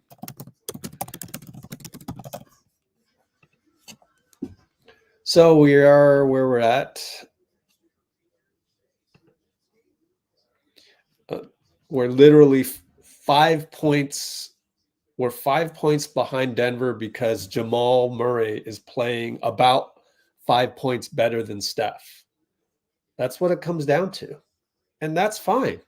If it comes down to that, then everybody did their job and everything, and Steph wasn't good enough, then Steph wasn't good enough. Because Steph is going to be good enough 9 out of 10 times, especially if it's a matchup where, Jamal has to save the Nuggets and Steph has to save the Warriors. Fine. If everybody else does their job. So I think our second unit is going to have to outplay the other second unit. And we get a freebie call here from Tony Brothers. Jamal, let's check his fouls. 1 foul. It's only 1 foul. So that's interesting instructions by Michael Malone to say, okay, Jamal, you see what Michael Malone does? He does a lot of this chess stuff. Now we're going to do some little handoff action. Now we're going to go JK. Bad pass to Draymond, but he saved it. So now it's BP up top. 1-on-1 Jamal's got a fadeaway, shoot it, air ball. Jokic got the rebound, though. They didn't call a shot clock violation. So that was ugly.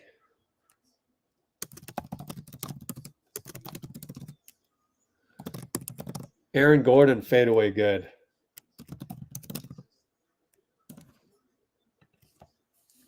We're down 7.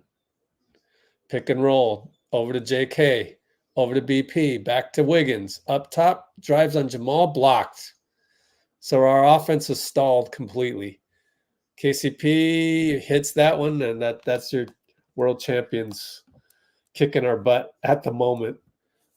3-ball in transition KCP. Steph against Jokic. Dribbles around him. Gets the foul call, finally, from Brothers.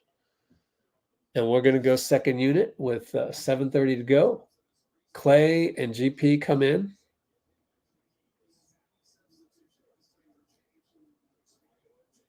Klay ready to go.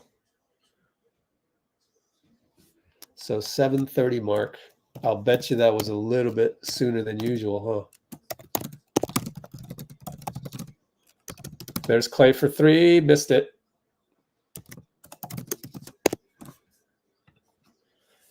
Well, you got to make shots. We're just not making anything. MPJ on the catch, short. Aaron goes over the back on Klay. It's their ball. Klay almost talked to the ref about that, but didn't. Just clapped his hands. I don't know if that was over the back or not, but that was good box out.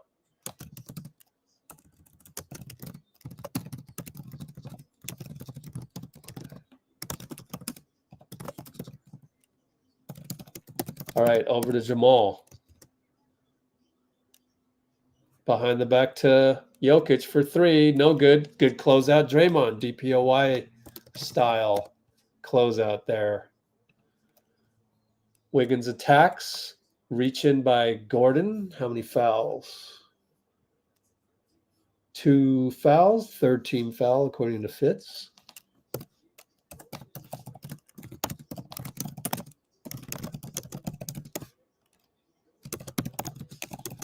And Wiggins finagled a trip to the free throw line on that one. So shoot 2 here. Got to make these.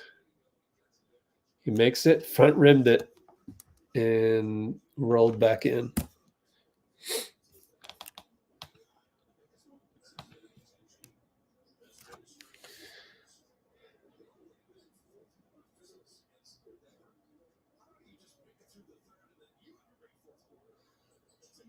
And Wiggins hits the free throw.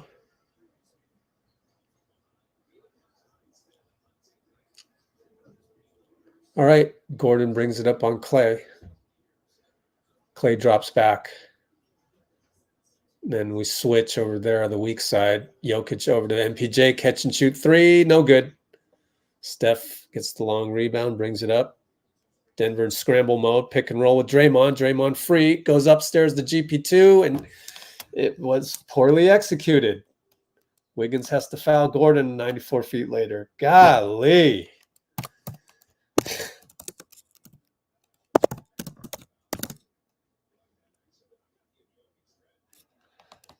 I have the same exact response as Draymond on the replay that you can't see. Is just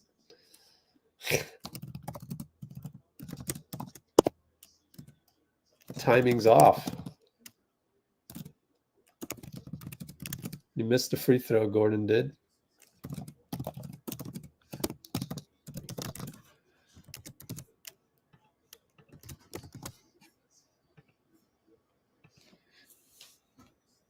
Just not finishing the plays. Gotta make some shots. What's our percentage? 8 for 24, 25 for 56. What's theirs? 28 for 58. Steph, Draymond handoff. Steph for 3, fouled by Jamal, hits the rim. And it's a call by Mousa of all people. I'm shocked.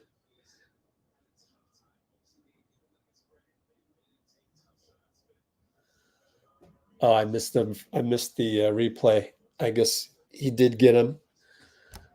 Watch the replay one more time. 3 shots for Steph. All right, here's the replay on the laptop. Yeah, you can't tell. So I don't know that it's time to review that at this moment in time for Michael Malone. Probably didn't have enough evidence. But it sure helps us to get Steph to the free throw line right now and watch the ball go in the hoop for once. Actually, 3 times here. And makes all 3. So we are now down by only 6. Jamal against GP2. Got to shut him down, GP. You got to come through for us.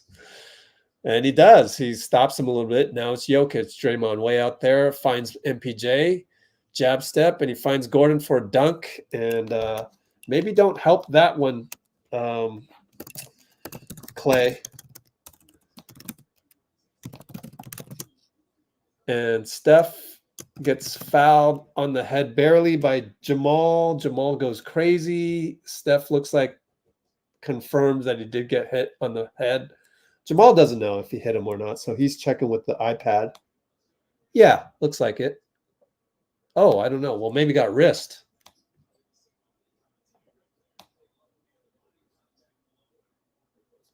Said all ball. I think he got his head. No objection from the Denver bench. So Steph at the line. So back to that one on Klay, which I'm not gonna have time to clip, but maybe don't help that because MPJ just missed 2 threes. Like, you gotta read the game.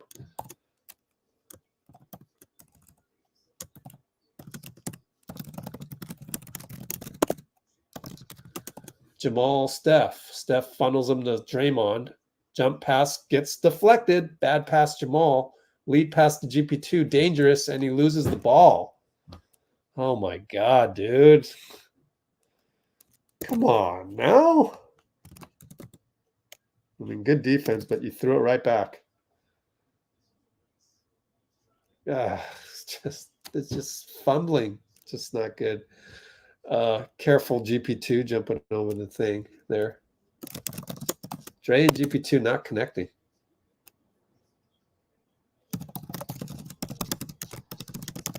Jamal for 3. No good. Good defense, Steph. And he finds Steph. Draymond does on the curl and cut. So we're only down 4. Timeout Malone as he senses the momentum shifting.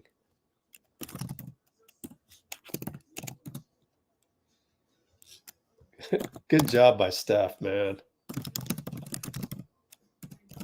Double curl. That was a double curl with GP2. Let's clip that and watch that one again because that's some beautiful action. Because I definitely want to clip something out of all of that. And yeah, that'll be the one. Couple good sequences there. Yeah, we're playing well, like a championship squad. I like it. So real quick.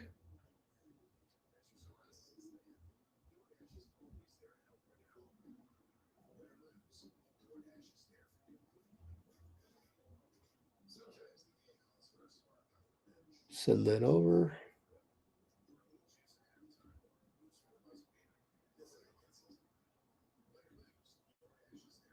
Oops, shit. Did it work? I don't want 2 copies of it. Yeah. Well, hold on one sec. I got to do restroom break, and then we'll look at it.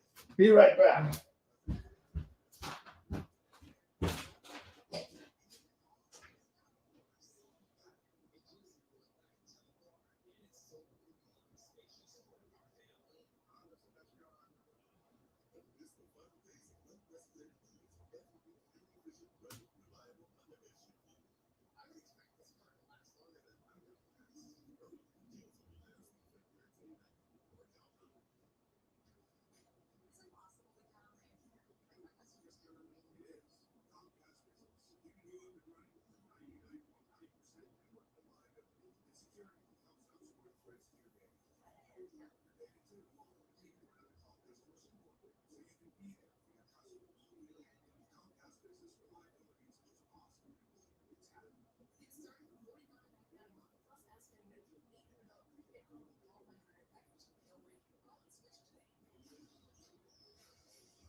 Okay.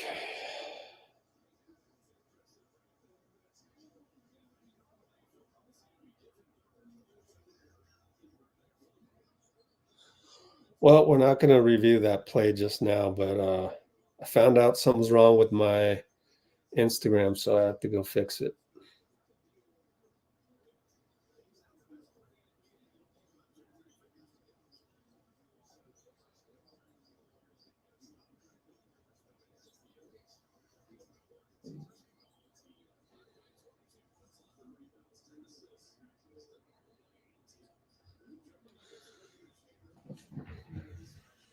All right, we're back to action. Down by 4, Denver ball. Jokic mid-post against Looney. And does some Euro action, jump hook, good. Not much you can do there.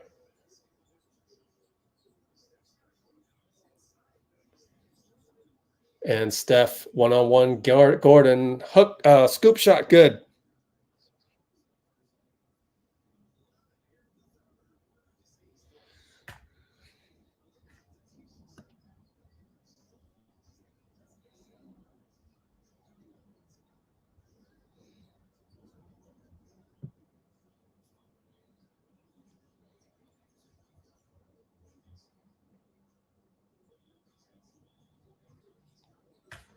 Okay, Steph, Looney handoff. Steph for 3, no good. Lester rebound. Way to go, Les. Does a move, attacks, throws the ball away. Good idea to try and get to Steph. And don't know if I love the Steph body language. Jogs back. Porter Jr., 3, no good. Jokic and GP2 tied up. So let's move on this, Klay. Klay up top. Finds Looney. Handoff Steph for 3. Malone wanted a bad screen by Looney. He might have got away with it. Steph finally hit one. We're down by 3.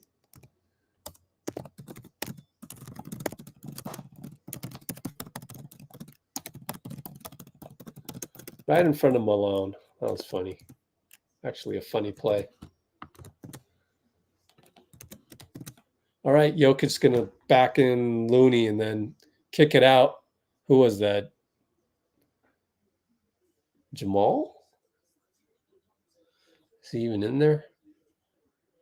Maybe it was Reggie Jackson. All right, find Lester. Open for 3 corner. Way to connect. They left him wide open. And you want to let Lester beat you on that, and he did. Good job, Les. That's an unsung play of the game right there, huh?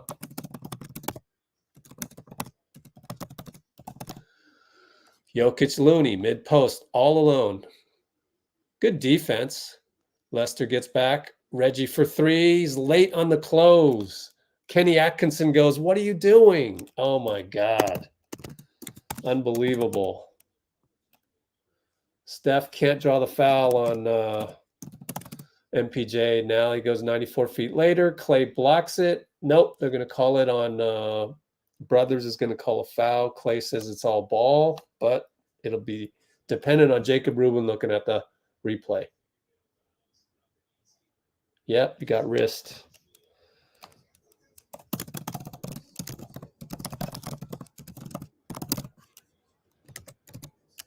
Lester, what are you doing?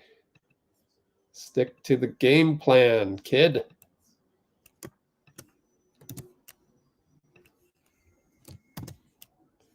$245, $328. Yeah. So MPJ at the line.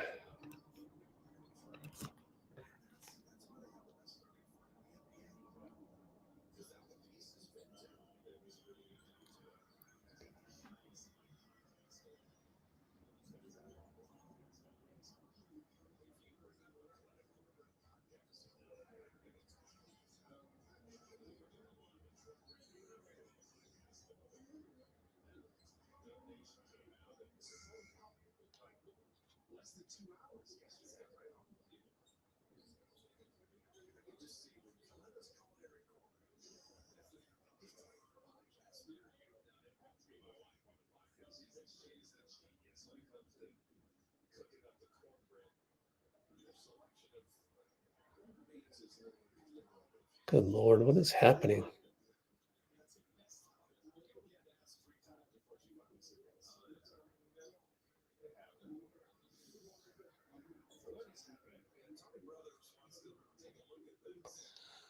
Okay, I don't even know what's going on, but Tony Brothers is doing something.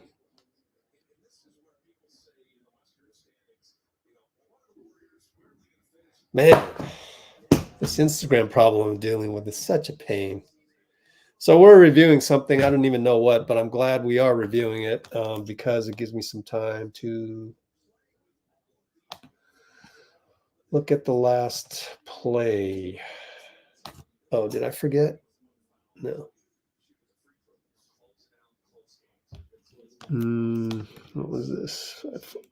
Oh, Kuminga got fouled, so he's going to the line now. Oh, that one. Okay, cool. Come back to it.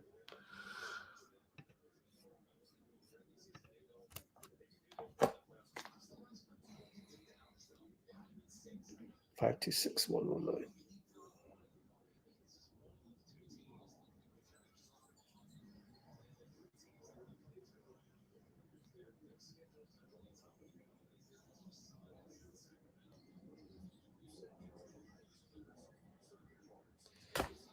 Oh, that's taking forever. All right, Jokic, mid-post, Looney. Here we go. Down by 3. Doubled by Klay. Good poke out by BP on the entry pass. And JK falls down as Klay passes to him, and it's a foul on Reggie.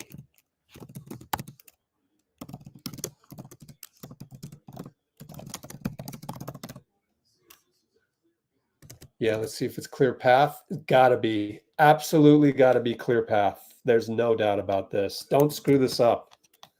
Let's do the poll. Will the refs screw up the clear path or take foul? Yes, they just suck. No, they finally get one right. Do we have confidence? Do we have confidence?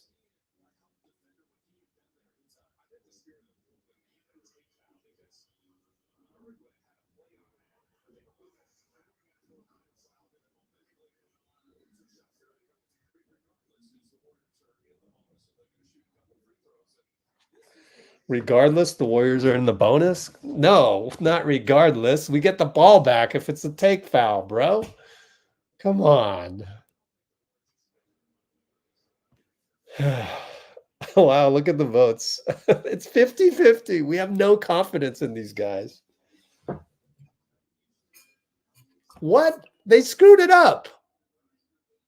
They literally screwed that up. Oh my God.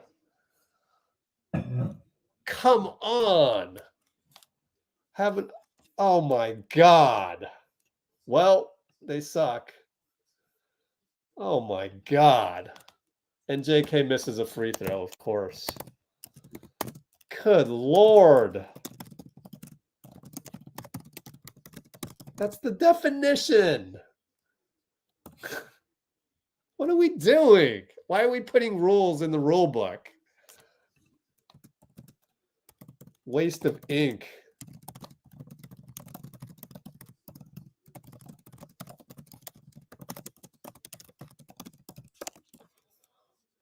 Unbelievable. And they screwed it up, all right. Ended up 50-50.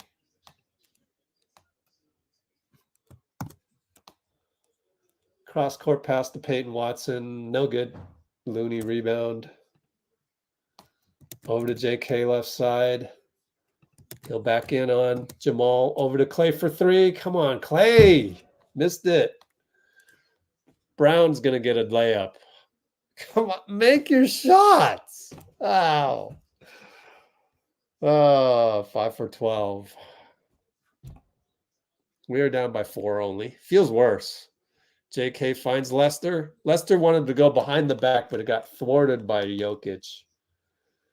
Reggie over to Jamal. Jamal gets trapped. Peyton Watson blocked by Looney. Oh, no, it's a foul. Let me see if that was a foul. Yeah, I got him on the body with the arm. Why do people do that? Everybody in the NBA loves to hit your body when you go up and block the thing.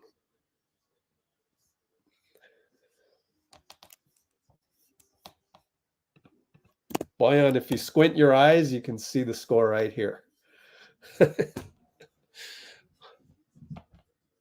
And I'm glad you have to squint because wouldn't want to give away the score before it happens. Missed free throw, both of them. We're only down by 4, 38 seconds. We got 17, 16, 15 shot clock. Lester over to Looney, finds Kuminga. Baseline bucket. Very athletic. Very athletic play. 28 seconds.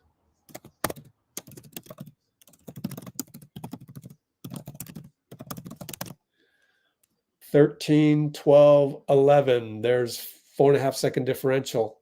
Handoff Jokic to Jamal. Lester meets him, and it's too late. He barreled into Looney, got the foul. So he will go to the line. We are down 2, 11 seconds left. That means Steph will check in. Steph will check in, but they'll be up.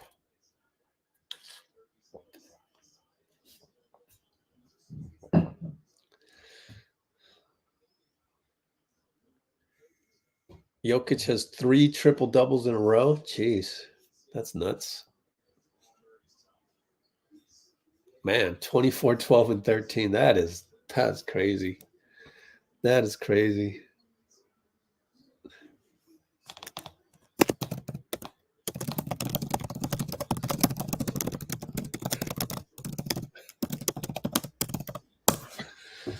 Okay, I mean, if you just want to be mad at Steve, I guess that's what you do. But, you know, we're supposed to be high IQ on this channel. 3 seconds left. Klay down the lane. Fake. Too late. Just shoot the ball, bro. And he's mad at himself. That's the mortality showing. We're down by 4. It's not all that bad. End of Q3.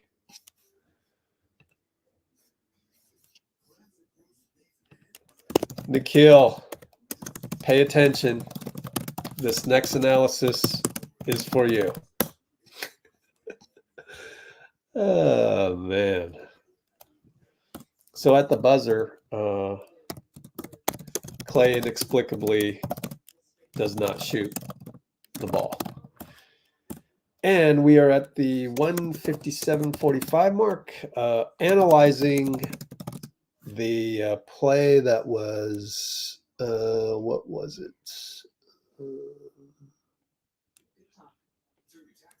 Let's see. Well, let's see.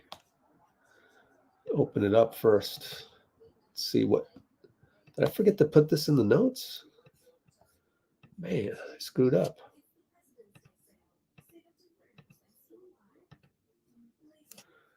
.505.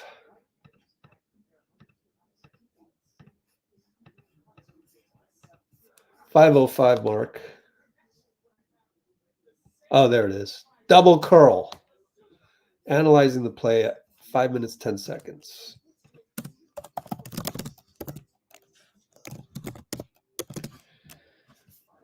Watch GP2.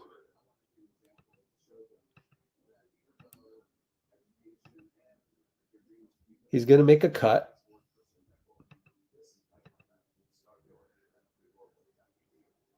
But then Steph also makes the cut. You can't even see him on the screen. Just got a lot of movement here. All right, so this is not necessarily a play, but it is like an action, a thing that we do, because Klay's over here. He's going, oh, GP2 is going to come over, so I'm going to come over.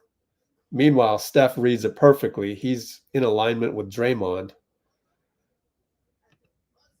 And it's just a thing that we do. This is Warriors basketball. And he fakes him out. Fakes out Jamal, because Jamal's thinking three-pointer. Fakes him out, and he basically trails GP. Everybody's confused here because we've got multiple cutters, and that's good. And so, let me ask you this. Does this happen without Steve Kerr coaching the team?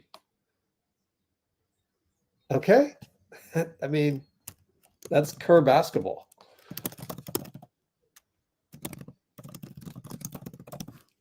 You don't see other teams really doing this type of action. It takes, years of practice. to get that going. So can we stop it with the Kerr's doing this wrong, Kerr's doing that wrong? Kerr's not doing anything wrong. In fact, he's making basketball more beautiful. So just stop it. Like, please, like, wake up. Wake up. Jamal, fadeaway, no good over Wiggins, but Gordon got the rebound, or no, Najee got the rebound against Trace. And but Trace makes up for it as he chases loose ball down. BP goes to Trace, handoff BP up top. Dario's in there. Pick and roll Trace. Nope, calls it off. We want Dario in the post against Aaron Gordon.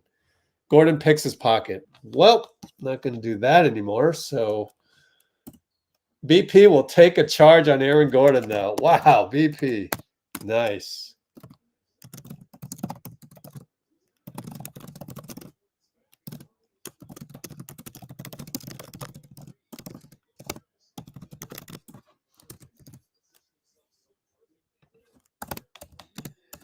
Yeah, the game's going to come down to the benches, I think. Our bench especially. Now that's an offensive foul on Klay. What? I didn't see the play, so now I got to watch the replay. Yep. He threw Reggie into Dario. Good call by Tony Brothers.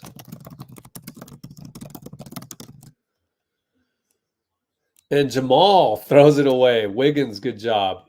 Najee accidentally pushes Brandon. I didn't call that, though, but we got the steal.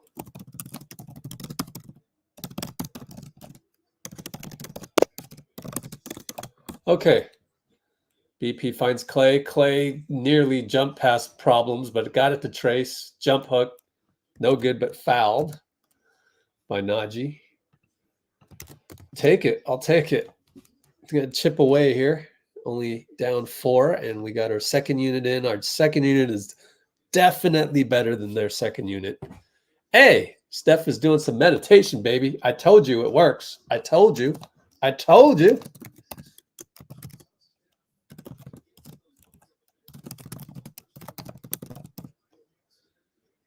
Way to go, Steph. I'm going to clip that since we're shooting free throws.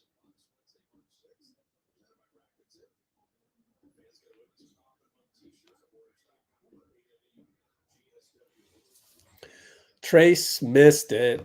Oh my gosh, he missed both.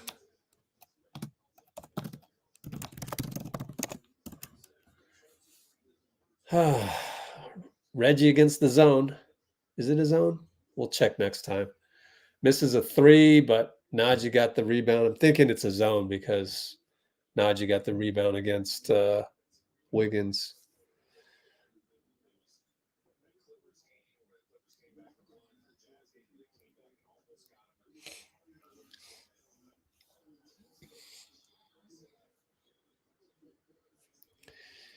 If that doesn't make you consider meditating, I don't know what will in the basketball environment. But I highly recommend it.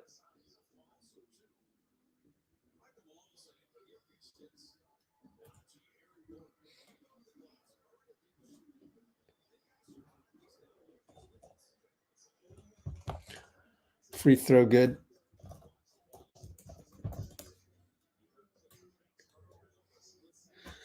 All right, we're down 6, 10:32, 10:31, 10:30.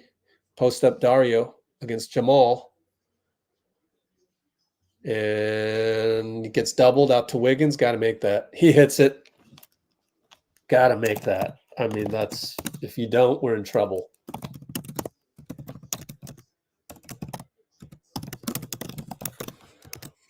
Down by 3. Over 10 minutes to go. Jamal chased by Wiggins. Swing, swing over to Reggie. Over to Aaron Gordon. Left open by Dario. 3 ball, no good. That's the one we want. Yes. Thank you, Aaron.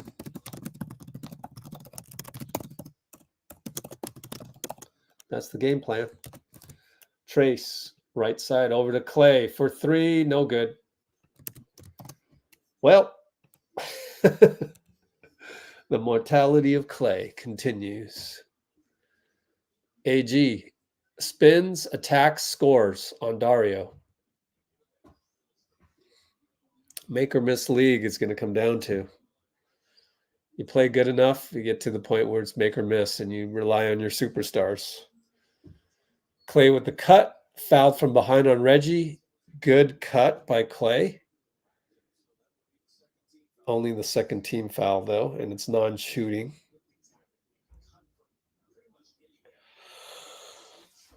So good cut by Klay. Very necessary at that time. Goes into Trace, gets a handoff or a shovel pass. One-on-one Najee.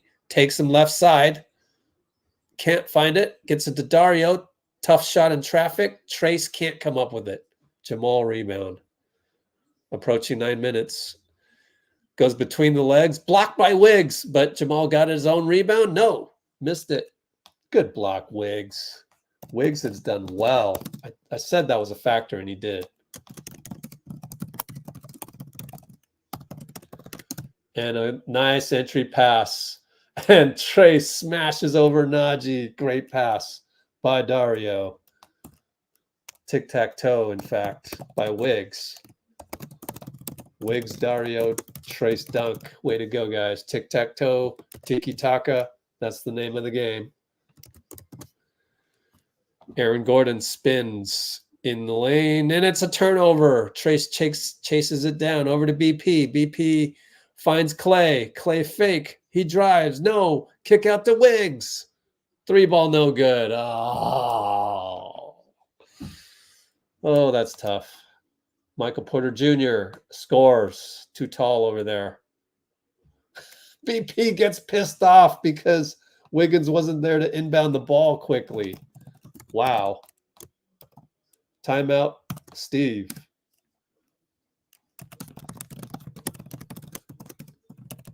Down by 5 still. 7:55 to go, 97-92.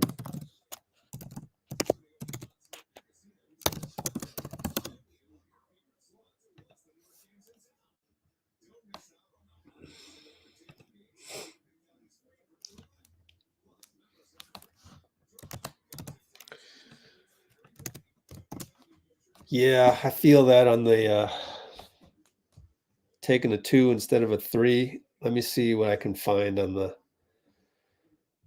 clippage of that one.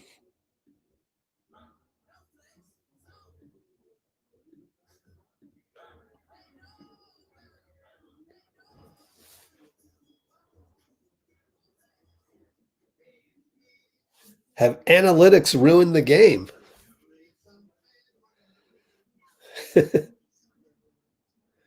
You know, Trace was wide open. Oh boy. Let's watch this one together. I can't really blame Wiggins though, right? It's not Wiggins' fault that he's wide open, ready to shoot the 3, which he then misses. It's not like, oh, we should have shot the 2, therefore I shouldn't shoot this 3, right? So let's make clear that that's not Wiggins' fault. DV is saying that, Bruce says Klay faked the 3 and drove, but they missed Trace way before that. So let's cue this up. Take a look at this. So we are at the 2:09:30 mark. Analyzing the missed Wiggs 3. And this is with 8:22.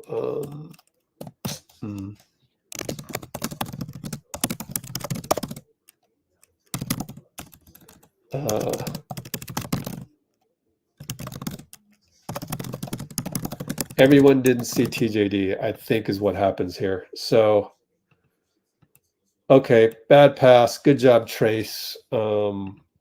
So then Trace steal.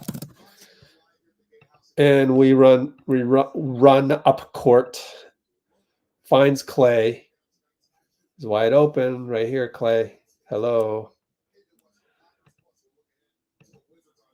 But let's run it in real time. See if he's open at that moment in time. Up, BP missed him. Wow. BP went out of his way to get the ball to Klay, and that came at the expense of a wide open dunk for Trace. So then by now, this is too late. This is too late by now because now everybody's, well, he's still got a chance to get it to him. Just run it at a real time. Aaron Gordon's there, but I mean, it's still doable. And then he passes up that too. So now we got another turnover. Oh my God, what happened? Dunk by Najee. Draymond threw the ball away. Golly, man. Out of a timeout. It's the old guys. Except BP did miss defensive 3 seconds on Jokic, I think, or Jamal. Dray with the TB-tot. He'll be the first one to tell you on the podium. Offensively played like trash because 5 turnovers. Come on, man. 5 TB-tots. We are down by 7. Steph missed the free throw? Oh my God, dude. Steph and Draymond have not been that good today. Sorry to say. Draymond draws a foul on not Ben Brown, but Christian Brown. Oh my gosh. It's not Steve's fault. Steph and Draymond could have played better so far. We wouldn't be down by 7. But hey, it happens. They're old. What you gonna do? 6 on the clock. Nice pass by Klay. Draymond misses another layup. Oh my God, dude. 5 turnovers and multiple missed layups. 3 of them. And that's KCP comes back with the 3. That's why we're losing. Draymond hits that layup, so makes up for it. But net, we're down 8, and that's the difference in the game.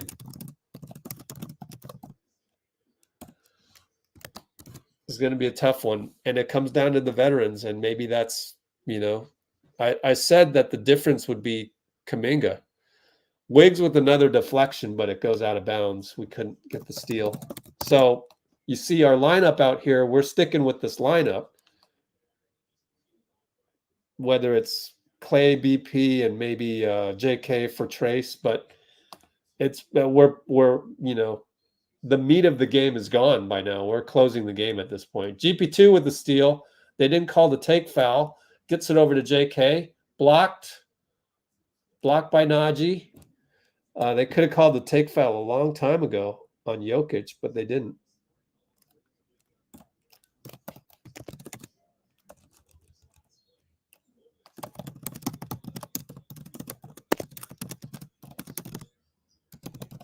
Wow, missed GP2 on that one.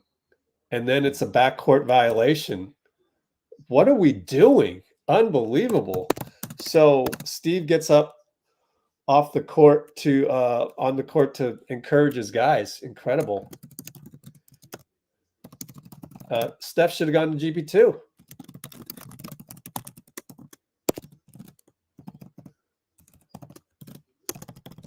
Three ball for Christian. Good.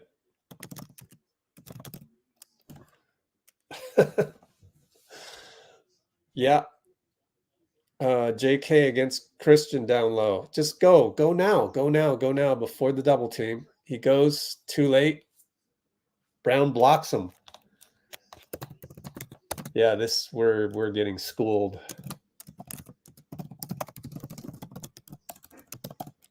Just fade just fade away, rise up. You got to use your verticality. And that's the problem, is that JK hasn't figured that part out yet, although there's a lot on his plate. Steph one-on-one says bye-bye to everybody with the GOAT layup, but that only shortens the lead to down by 9. 5:31 timeout Malone.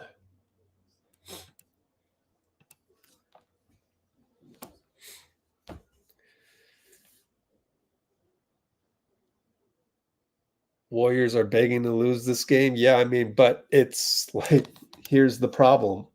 This. Here's another problem. This. I have to point my finger to Steph and Draymond, unfortunately. I mean, do you have a better better reason of why we're losing this game? I mean, Jamal played crazy to keep his team afloat earlier.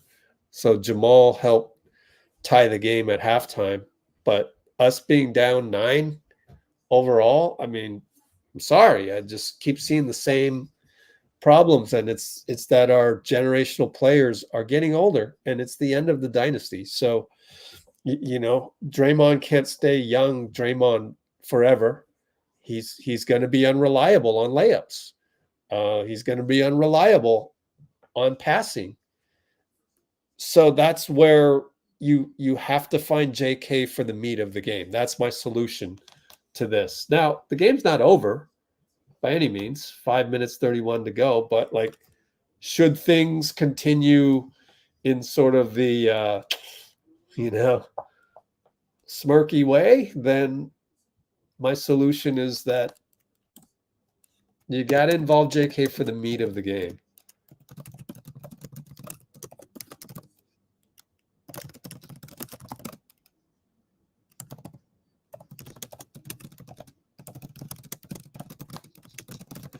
And that doesn't mean JK's not responsible. JK, you've got to figure out what you're doing in the post.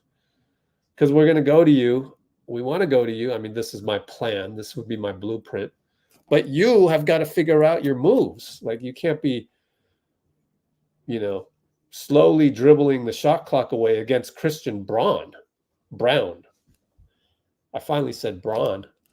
But you got to make your power move, and then you got to rise.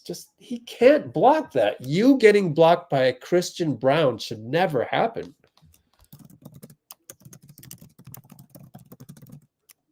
He's got to figure out his pet moves.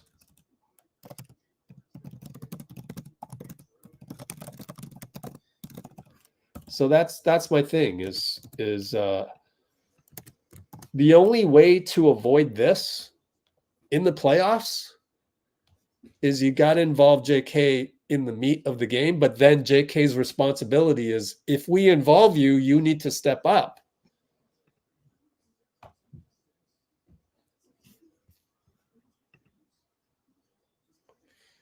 So other than that, it's just like, you kind of tip your hat. You go, yeah, Denver's damn good. I mean, this is a championship squad. They don't really make that many mistakes. I see this as the difference between them and Boston. Like, Boston will make mistakes, although the new Boston with Derek White might be different. Haven't watched him as much, but yeah, for the most part. 5:30. Jokic for 3 with Dray all over him. Great defense by Draymond per usual.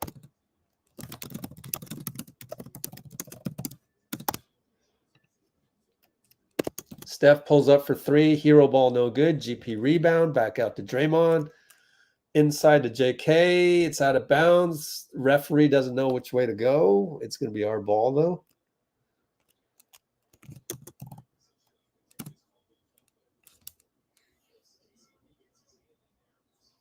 Oh, man, that's tough to see who's that out on.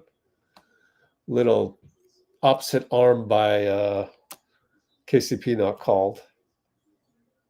Lob into Draymond. Draymond one-on-one. Finds GP2. He can't catch it, and that's like the third time today Draymond and GP2 have no connection. Yet another turnover.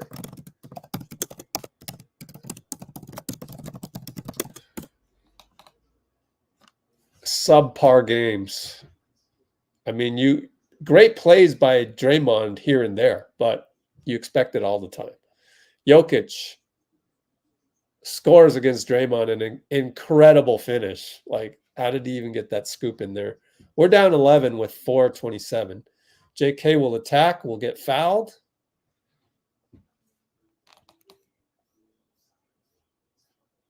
Yeah, what was GP going to do with that anyways? Yep, I mean, that's what happens when your confidence in your own layup ability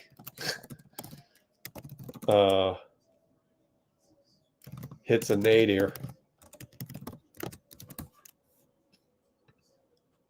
Klay comes in there because we need to score points in a hurry. 4:25 to go, down 10, probably 9 pretty soon, with the free throw coming from JK. Hopefully, I don't want to jinx it. But shouldn't have said anything. I forgot it was JK. In and out. I guess that's my bad.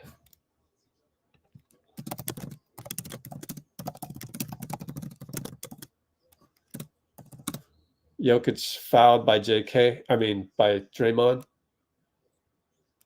I don't know what happened there. Draymond was, oh yeah, he was mad that Mousa didn't call the initial push off by Jokic.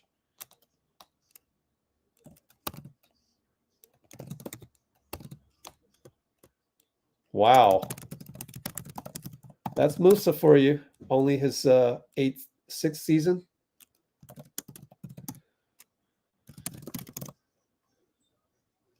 It's already, I mean, the problem is that you haven't played well tonight. So, that's the problem. Basketball gods aren't going to give you that one. The basketball gods aren't going to suddenly give Mousa 2020 vision when he needs it. And it will revert back to bad refereeing. Reggie fouls JK on the roll to the hoop. And also the responsibility lies on JK to hit free throws as well. So, like, there's a lot to learn. And I'm almost thinking this might be some good tape.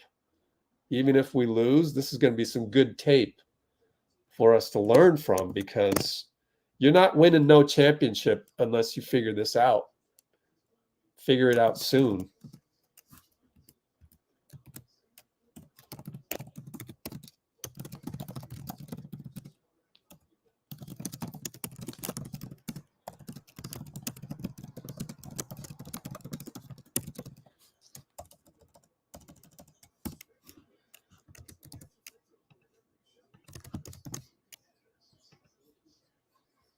That's where I differ from Fitz. Fitz is going to go on and complain about the non-call on Jokic, whereas I'm a basketball gods guy, and we're not playing well enough for us to get calls like that when we need it from bad refs.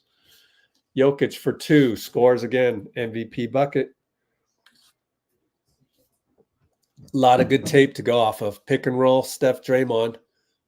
Steph loses it again. Just call a timeout yourself. Yeah, okay. Steph says it's off the other team, but, don't even make that like,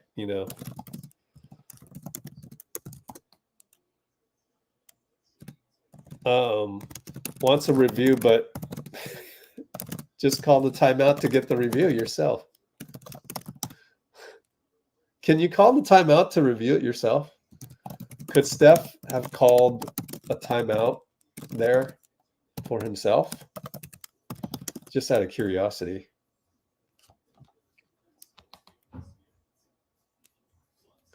All right, so some comments.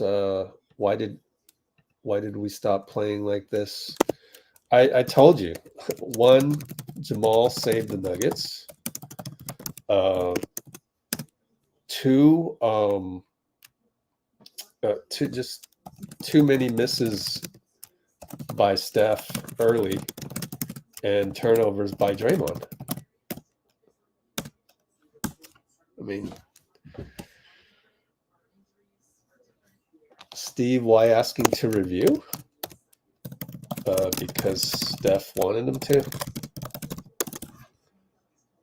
Exactly. Like, me and Bruce are the only ones that will say on the internet, when Steph and Draymond play poorly and play like they don't deserve to win, we're the only ones to actually say that because it is. That's the truth.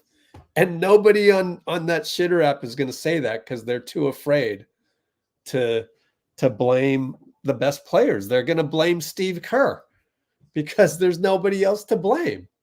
Now, as far as who's this out on, I don't even care. Like, who cares? We got bigger fish to fry, right? So we got bigger fish to fry. Yeah. Unsuccessful. I mean, Steph, first of all, don't even make it an issue. Like, that, again, basketball gods, when you're not playing well and you lose the ball in front of KCP like this, if it's off of him, yeah, Steph touched it. You dribbled off of KCP's foot. I mean, maybe that's it. Maybe KCP's foot action is really foot action. Remember, there was a store called Foot Action. Maybe that's a secret. Jokic against Klay. No good. Klay got a rebound and Jokic reached in. They didn't call it. Tony Brothers didn't want to call that. JK gets downhill. Fouled on the pass. Yeah, Aaron Gordon is like the JK, and that's one reason why JK hasn't been able to really get free. Is credit Aaron Gordon, but also the rest of the NBA has the tape. They took notice when JK started to get downhill. But here's where you got to hit your free throws. He's on the line now in the bonus.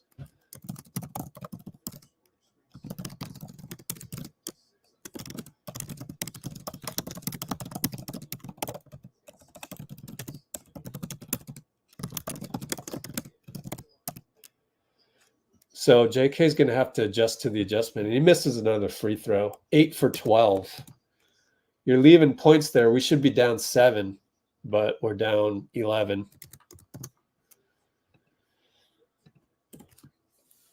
And we go downloaded Jokic back out to MPJ, fade away on Steph, his hero, and Jokic gets a tip in against Klay and Draymond. What are you going to do, man? You just nothing you can do about that. There's just nothing you can do. That's an MVP tip in. JK, reverse layup, good. Very athletic. You have to make this free throw. Versus Jokic even. But you have to make this free throw. Yeah. So he makes the free throw. We're down 10. Now you got to get a stop. But yeah, go to the JK action earlier because that's what will make us a better team than this. But it's good tape. I'm not that upset at this. This is a good time to get the Nuggets. It's a good time. Yeah, perfect timing to get the Nuggets. Jamal Murray fadeaway on Steph, saying, I should have been in the All-Star game. Draymond set to Klay, finds Steph for 3, catch and shoot. No good. It's too late. Jokic rebound, and that pretty much will do it, I think, because like you had to make that one and get 3 stops because that would have been down by 9. We're down by 12. So now you got to get 4 stops. You don't get a stop here, that's it. I would just wave the white flag.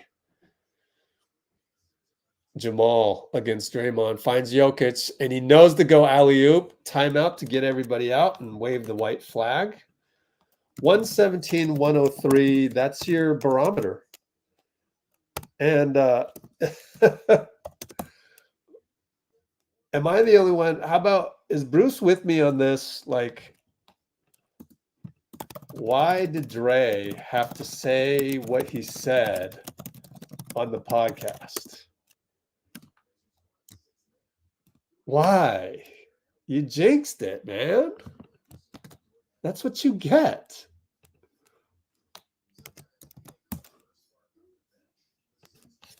And it turns out Dray had the worst game out of Steph and Dray. Who had the worst game? Dray, obviously. And it turns out you had the worst game. So it's the season of humility. Stop saying we're a championship caliber and this and that. It all started last year when Klay was like 4 rings, right?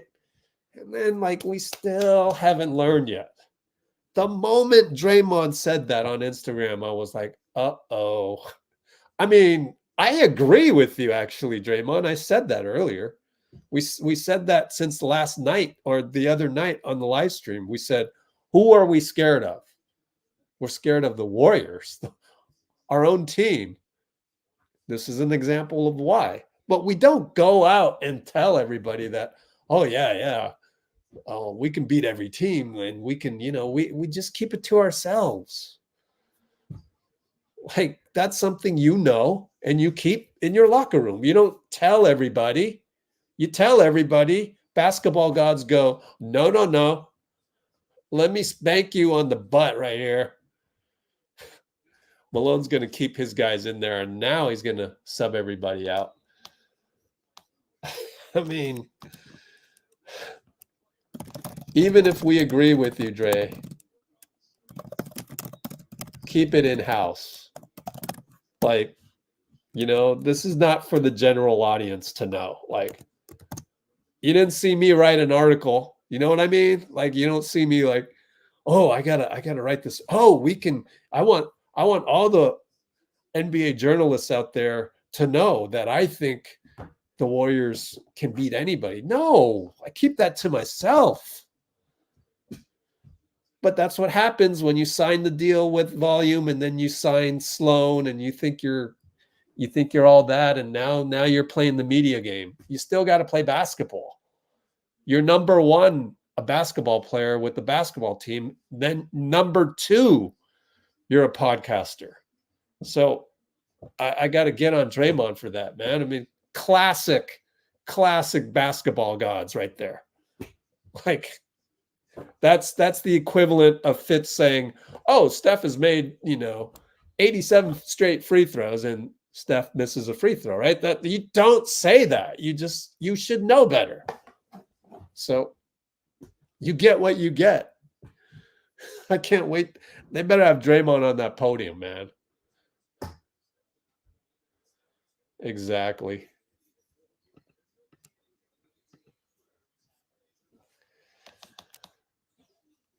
Oh, yeah. I must have missed your previous comment on this. Moody should play. I don't disagree, but I will also say thanks, DVDV, for taking care of all the. I don't even go there. I don't even like. Come on, man. Jesus. Let me take that. Oh, God.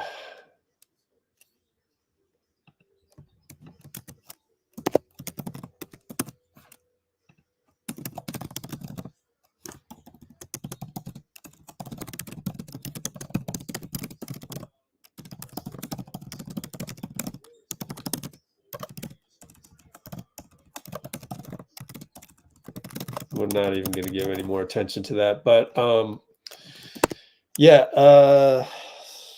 Bruce, only thing is Lester had earned it.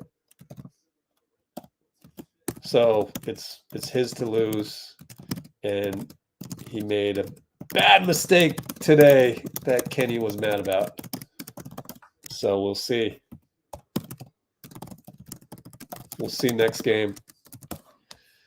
But also, Moody doesn't really have ball handling capabilities. So that's the tough part. It's hard to compare Lester with Moody. I'm not sure. I'm not sure about that.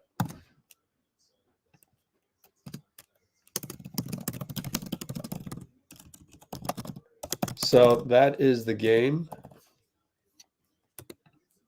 Actually, when I said only thing is, actually, it's not the only thing. The other thing is that Moody's a 2 and Lester's a 1. So I don't quite know what you would do in the rotations, but regardless, CP3 will definitely take Lester's minutes when the time comes. Man, we ended up losing by 16. Jeez, that's convincing.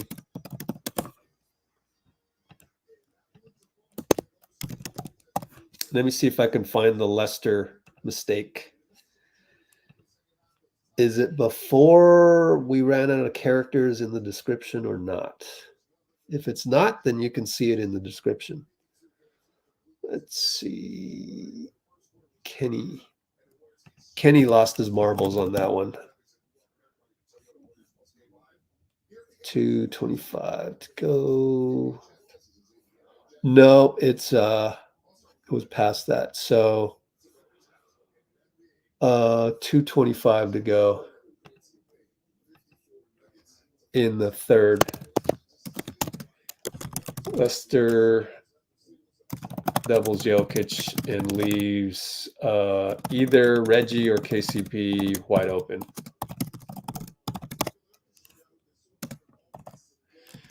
Bench guys cannot make those game plan mistakes. But anyway, CP3 is coming back. So we'll see. This is not our final identity.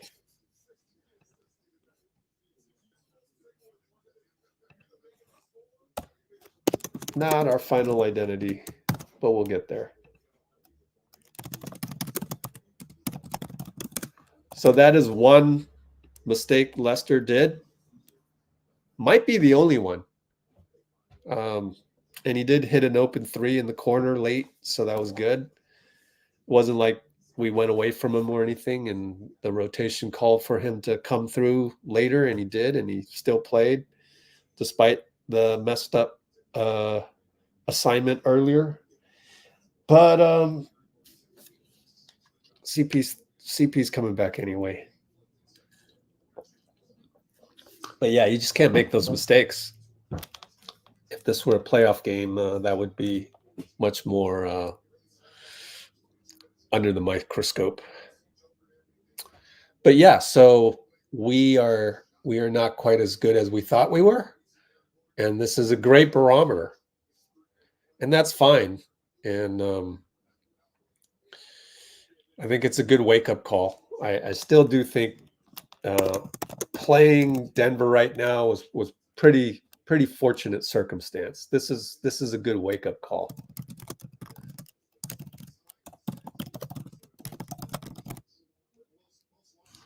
Because they played pretty darn well. That was Nuggets through and through.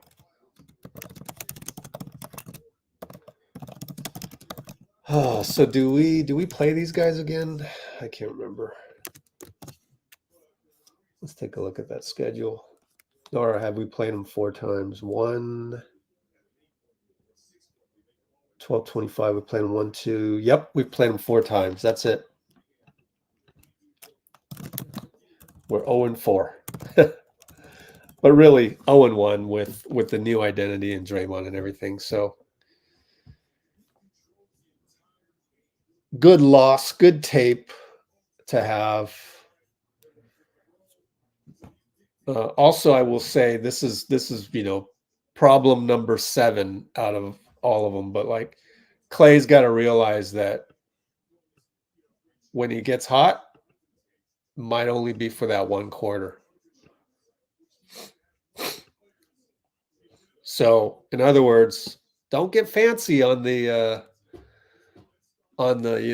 shoot a 3, fake a 3, be careful with the heat checks and all of that. So I still think, and it's good that we lost this game, so that's something for Klay to remember from a loss rather than get away with it.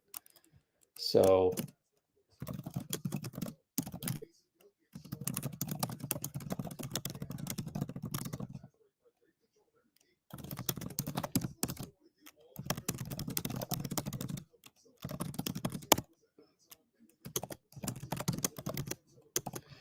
So yeah, little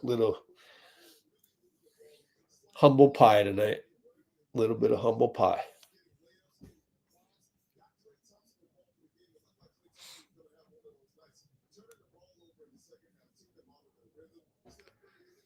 Oh boy.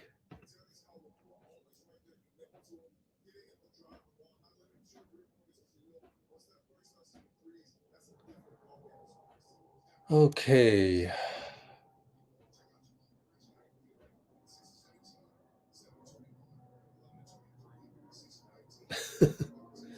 Okay, see ya, Jimbo.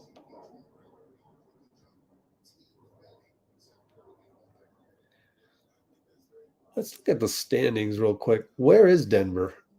Denver is 4th, sneaking around in the 4th position, and we want to get to 6. So we wouldn't play them for a while anyway. So, but if we end up 7th or 8th, then that's the path towards 1 and 4. But we got a long way to go. So.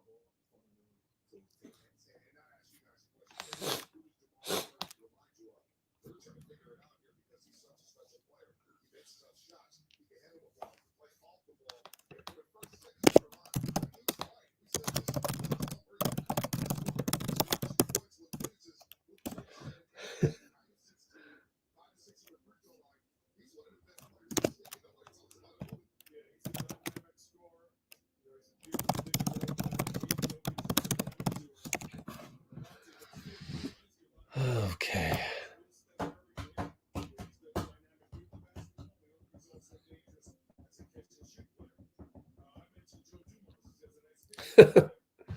But not physically.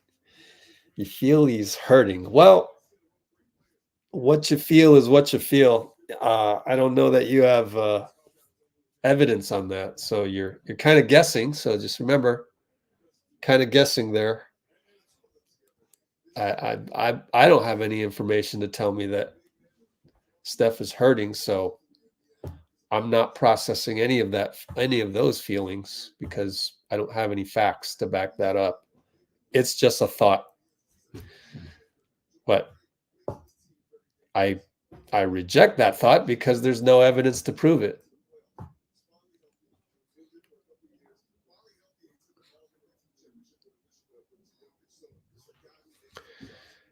Yep, got to learn from this.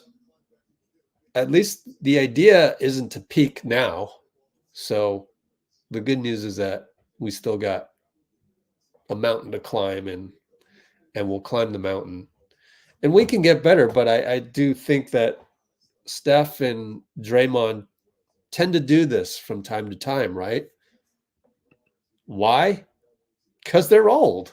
I mean, Steph isn't that old, and he's defying physics. He's defying his age, but he, at the end of the day, sometimes he'll go 1 for 7 in the first half, and then miss more threes in the third quarter.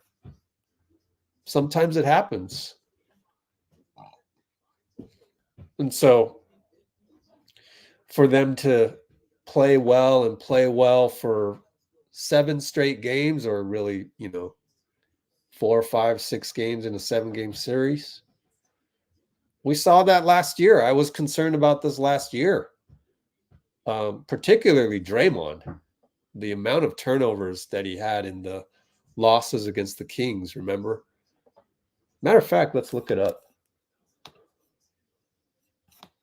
See if I've got any facts to back me up here.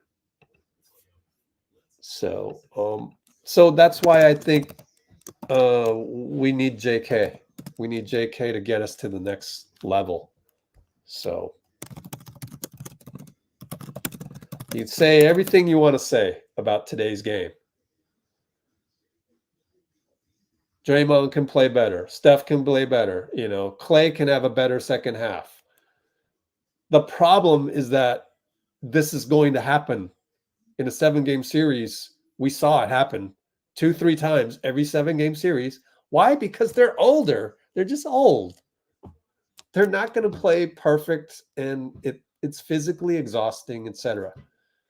So what is the thing that changes us to stay as an elite championship team? It is Jonathan Kuminga. But it's also up to Jonathan Kuminga. Number one, make your free throws. Number two, be more decisive and use your verticality to create the space. You can have jump shot after jump shot after jump shot. So all you need to do is work on free throws and jump shots, and you're good. Don't worry about threes. Don't even practice threes. Who cares? That's an exaggeration. Of course, practice some threes. But if I can do it, you can do it. I mean, I used to spend, hours and hours at the RSF at Cal. All I did was shoot mid-range shots. I would go this side of the court, dribble, dribble, dribble, dribble all the way to the other side, pull up for two. Why? I learned it from Michael Jordan. Tapes of Michael Jordan, the footwork. And now we're not even talking fast break pull-up twos. We're talking about you're just setting you up post up. So I would spend hours on that one. You just spend hours. You're in the gym and you take like 300 shots, and you just make your move and you ingrain it in yourself and you teach your brain that that's your go-to move. Who can block that? Even Aaron Gordon can't block it if you're fading away like Michael. You love Kobe, Kobe loves Michael. So you doing Kobe moves means you're doing Michael moves. Just go watch tape of Kobe. Just do it over and over and over. That's it. You don't need anything else. Everything else you're doing, your trainer posting all those videos of you getting downhill. We know we got it. You can do that. Great. Your in and out dribble is awesome downhill. There's only one guy that can stop it, and his name is Aaron Gordon, and he stopped it tonight. Kudos to Aaron Gordon. That's pretty good if only one guy in the league can stop that, right? That happens to be your, physical stature and everything. But other than that, in the half court, man, JK could be way more better in that post. He should be dominant, and he's not. He got blocked by Christian Brown on a post up. Come on. That means your bag isn't right. Like, you're not selecting the right tools at the right time.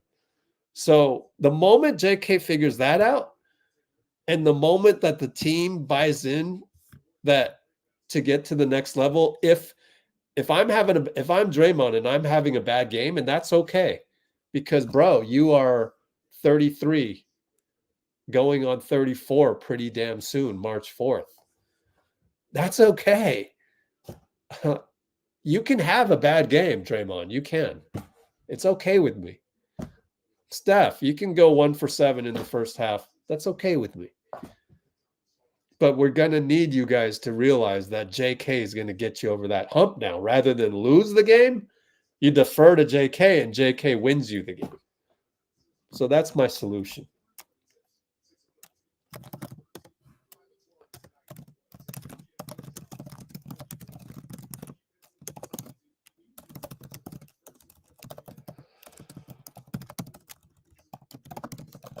Now, as far as defense, I don't know. I'd have to watch more of the tape, but I think we played pretty decent considering how good they are, considering Jokic and Jamal did his thing in the second quarter to tie up the game. But yeah, going back to Draymond, let me take a look at last year against Sacramento. Didn't he have a couple games that were just turnover prone? 5 turnovers there. For the most part, pretty good. But the first 2, 3 turnovers, 5 turnovers.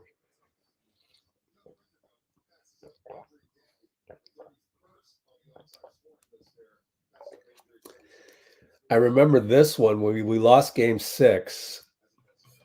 We should have figured it out by then. We should have won 4 straight. But this one, I wonder what happened that game. Did Steph have turnovers? 5 turnovers. Sure enough. Told you.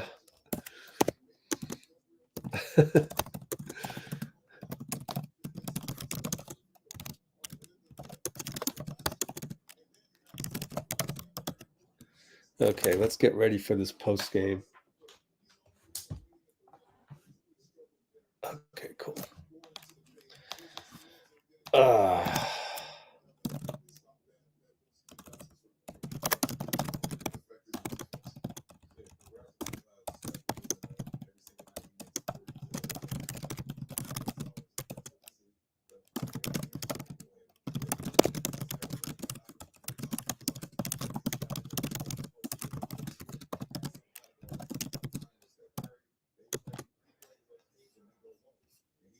I mean, that's just not surprising to me that either Draymond or Steph will have those 5 turnovers.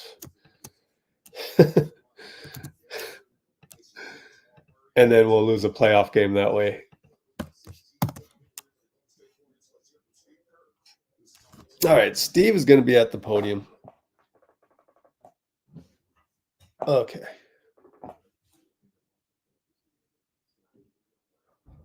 Loss of focus is the reporter's question. I don't think it's that. But I'm interested to hear what Steve has to say about it. Who's talking to the media right now, presented by BMW. 14-0 run Denver had to end the first half. Was that maybe a loss of focus for your guys? So what led to that? Well, first of all, Denver's the defending champs, so they're really good. I thought we had 2 or 3 offensive possessions where we didn't get organized and we got stagnant, and that hurt our flow. We were in a good rhythm until then, and then the pace slowed down. So we needed to get better organized offensively. And then, they hit some tough shots. Murray hit some tough fadeaway shots. They had a couple of and ones. I think we fouled Gordon twice on layups, and those are tough. I'd rather just let the guy have the layup so we could keep the game going. But when we foul, they can set up their defense, and now we're playing in the half court. So that was definitely the key stretch of the game. And then the first 5 minutes of the third, I didn't like our energy. I didn't feel like we responded well enough, and Denver kind of controlled the game from there. Steph went, I think, something like 6 and 19. You mentioned earlier this week you thought maybe some fatigue was setting in. Are you seeing that with his shooting lines? Yeah. I think Steph has looked tired to me the last couple games, and it makes sense. The doing the All-Star game stuff, not getting much of a break, 3 games in 4 nights, the whole deal. So he looks a little tired. But this is all part of the season. These stretches happen, and he'll bounce back. You have a pretty condensed schedule, really, the rest of the season. But this week, do you look to maybe try to get him a break, or you just can you at this point with this where you are? Yeah, I'll talk to Rick about that. We'll just take it game by game and see how he's doing. But like I said, this is all part of the season. Every player goes through it, just feeling a little fatigued, a little heavy-legged, and then, he'll get it back. And if we have to give him a game to help him do that, then we'll do that. First half, Klay scores 23 points, and he goes scoreless for the rest of the night. What did you see in the difference first half versus second half there? It just felt like pace to me. First half, the pace was in our favor until those last few minutes. And so he was getting free, and we had a lot of good pin downs for him. And then in transition, he got a couple buckets. So, Klay was great. And then the second half, I thought Denver's defense was really, really good. And, they got to the line quite a bit, which, as I said, kind of slowed us down. Brandon had a bit of an off night. He was showing some frustration, probably more than we've seen from him so far this season. What do you tell him in these moments when he's experiencing these kind of first bouts of things not quite working out for him of his career? Yeah, he's had such a good season, and wasn't his best night, but it wasn't anybody's best night. They really took it to us. Obviously, Jokic was amazing. He just completely dominated that game and put us on our heels over and over again. And again, they're the champs for a reason. They took control of that game late second, and it was a tough night for everybody. And we'll bounce back. Okay, some pretty good questions in there in the comments. Our comments are still probably way better than anything going on the other apps right now. So I have confidence in that. But yeah, on the question of Jokic may have worn down Draymond. So maybe in a 7-game series you start Looney, and you just have to adjust. I mean, it's matchup based, it's team by team. I wouldn't discount that. And Looney did an okay job. Jokic is going to beat you sometimes, and it's not fair for people on Twitter to go, oh well, we need a big man. No, that's Jokic. Like, so, like, to get a big man, like, what, we're gonna go get Embiid, trade Steph for Embiid, or how are you doing this, right? So, like, no, it's not about getting a big man to stop Jokic. I mean, we're doing what we can. We have Looney, we have Trace. We're not going to put Trace on Jokic. You might try it at some point if you get desperate, but more things would have to happen before you went desperate and you gave that a try. And you would have to try that out, like, middle of the game or something. You just try it out somewhere. But like what we have right now, again, I think we're good. Like, Dray can play a little bit better on offense, and yeah, if he's worn down, then he's worn down. Then maybe a different approach to start out, or maybe start with Looney. And we'll see.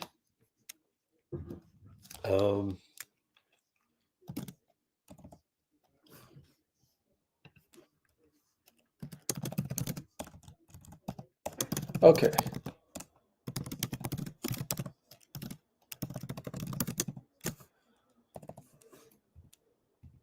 It's matchup based.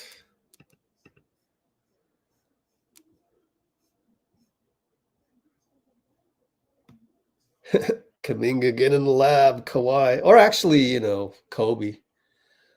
Look at some Kobe tape. But in that era of Kobe and even Kawhi a little bit, you had more time to dribble around in the post, dribble around. Like, don't really have that in this era, because you're going to really slow down the game, and that makes it hard for guys like Steph and Klay to break free in the pace. You need that pace.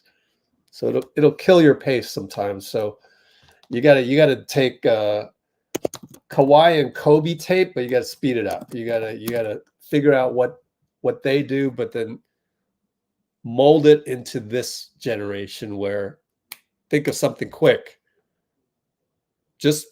I'm sure there's got to be some tape out there of Kobe where he quickly decides on something.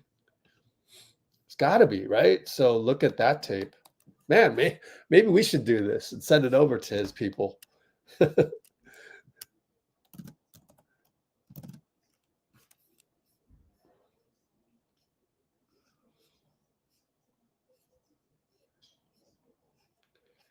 Anyways.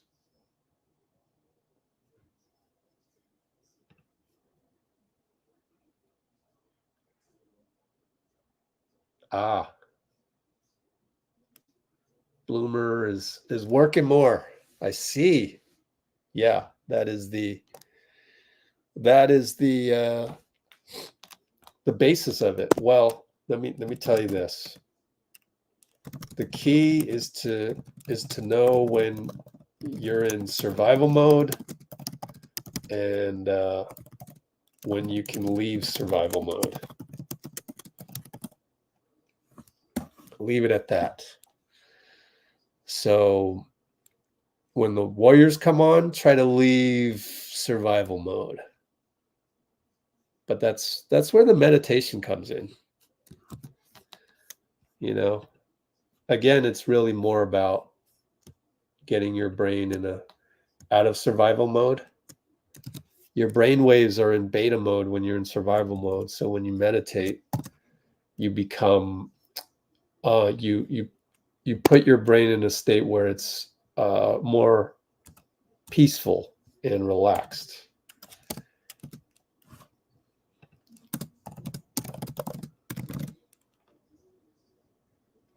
And Dashik said, yeah, I got to figure out a way to trust the young guys.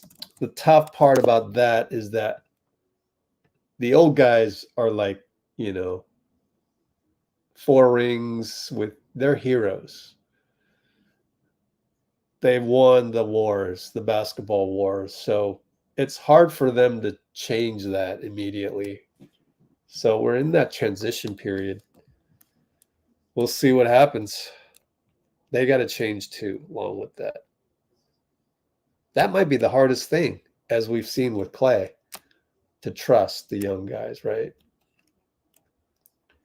By the way, Lester hitting that 3 in the corner, that'll gain some trust. Anyway, we're going to get CP back on that soon too, but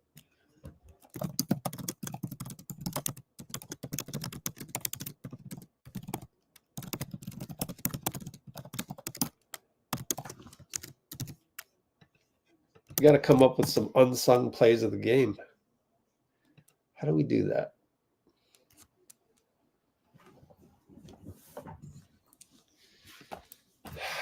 How do we do that?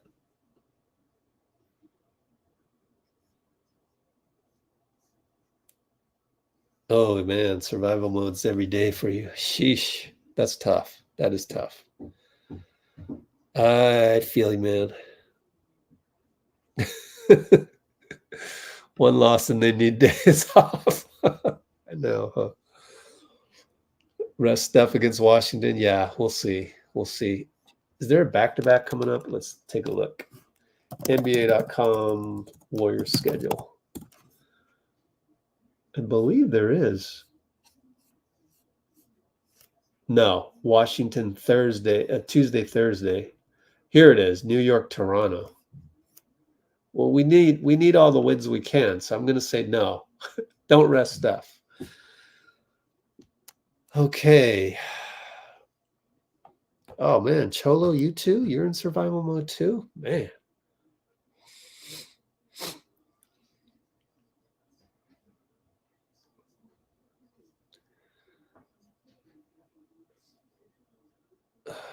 Yeah. Sooner the vets can hand things over to younger guys. Oh, Suns Lakers. Who won that one? Let's take a look. Suns. Let's update the standings. Suns are 10 games over. Lakers fall. We could have just nudged past the Lakers there, but we didn't.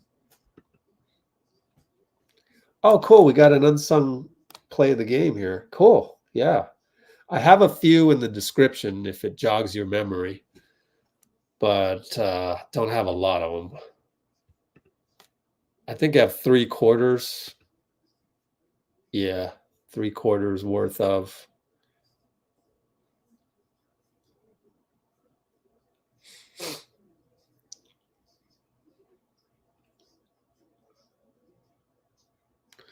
Let's see. Oh boy.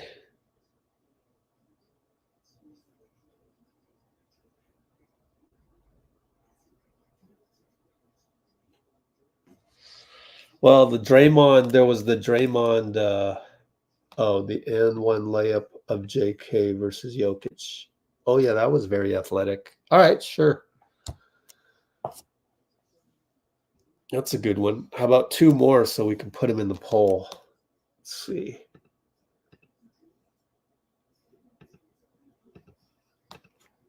JK reverse layup and 1 versus Jokic. And there was also, I guess we got to put a Klay one in there, right? Klay won the last vote, and I think it was more a sentimental vote. Dario to TJD dunk on Najee.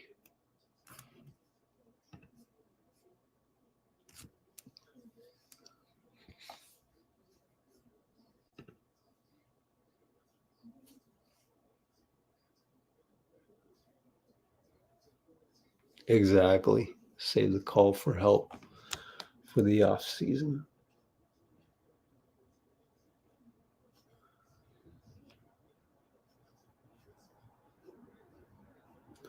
Well, I mean, Steve will check with Rick Celebrini, as he said, to see if Steph needs a break. But if he doesn't, then cool. Let's keep going. Oh, man, I don't know.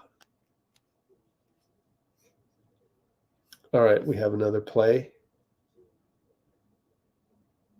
O-Reb an assist on Klay triple by Trace. Ooh. Yeah, so that was first half. And I'm trying to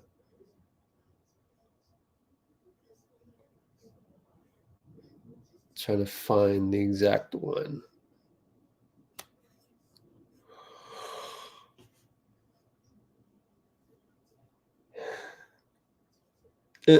Klay also nodded at the crowd.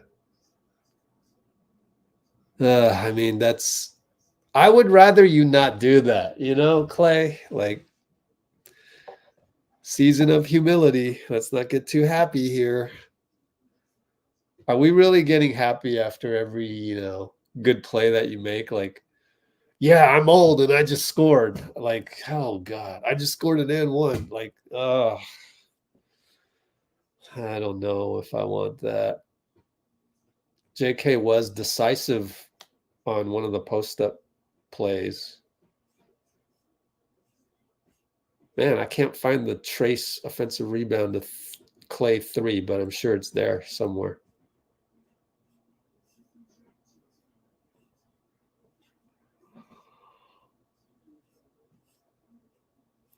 Oh, what should we go with on that?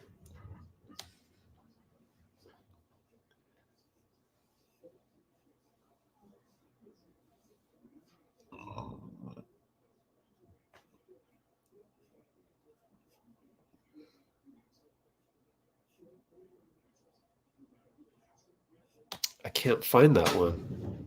Trace offensive rebound to Klay. Look on the box score, maybe. Has it updated? Yeah. Well, he had 5 of them, so it's one of these 5. Maybe I should look at assists. Kuminga was 7 on the shot clock. Turn that down. Let's see. Jump shot 3. Oh, gosh. I'm going to have to go back and look at Trace Jackson Davis assists. Meanwhile, let's look and see what's on Twitter. I got to use the restroom real quick. So restroom break. Oh, thanks, Shivansh. Okay, I'll look at that. Restroom break. Be right back. Let's look and see. Yeah, so the Steph Curry thing. Let's listen to him on Steph Curry one more time from Slater. Let's see. Where are you? Nope, let's go Slater. Twitter.com. Anthony Slater. Let's listen in on this one. You mentioned earlier this week you thought maybe some fatigue was setting in. Are you seeing that with his shooting lines? Yeah. I think Steph has looked tired to me the last couple of games, and it makes sense, the doing the All-Star game stuff, not getting much of a break, 3 games in 4 nights, the whole deal. So he looks a little tired, but this is all part of the season. These stretches happen, and he'll bounce back. You have a pretty condensed schedule, really the rest of the season, but this week, do you look to maybe try to get him a break, or you just can you at this point with this where you are? Yeah, I'll talk to Rick about that. We'll just take it game by game and see how he's doing. But like I said, this is all part of the season.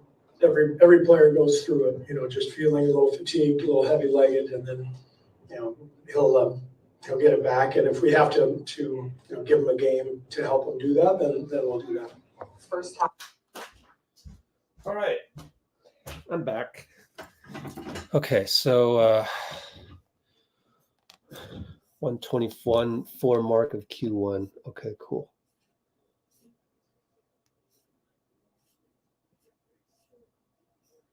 Oh, yeah, that one. Yeah, totally. Yeah.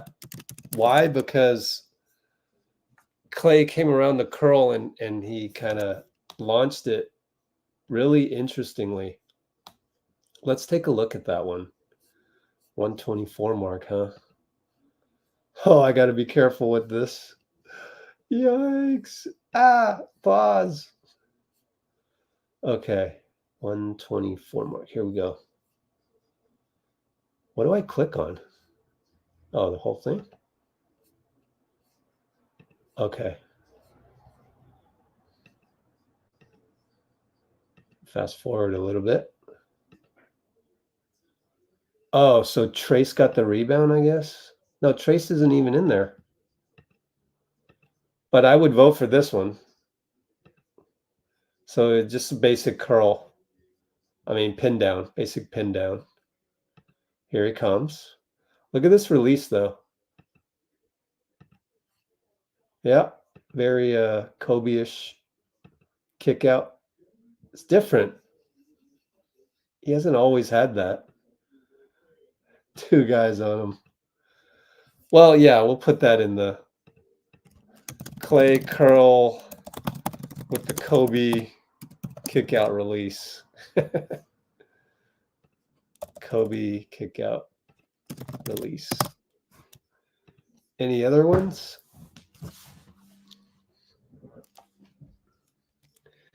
Let's see.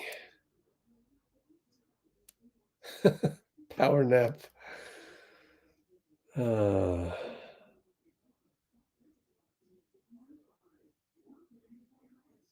Well, I mean, whenever Steph doesn't shoot well, we're always going to say he looks tired, right?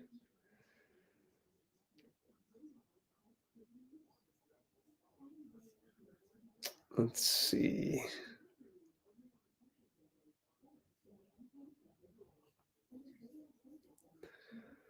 You want that? Yeah, I mean, yeah, with Klay, like, I want him to see the good side of humility and the other side of being so competitive.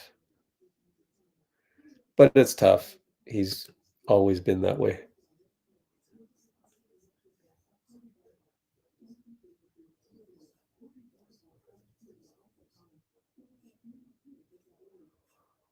Any other oh, my light went out. Any other did I turn that off? Let's see. Oh no. It's out of batteries.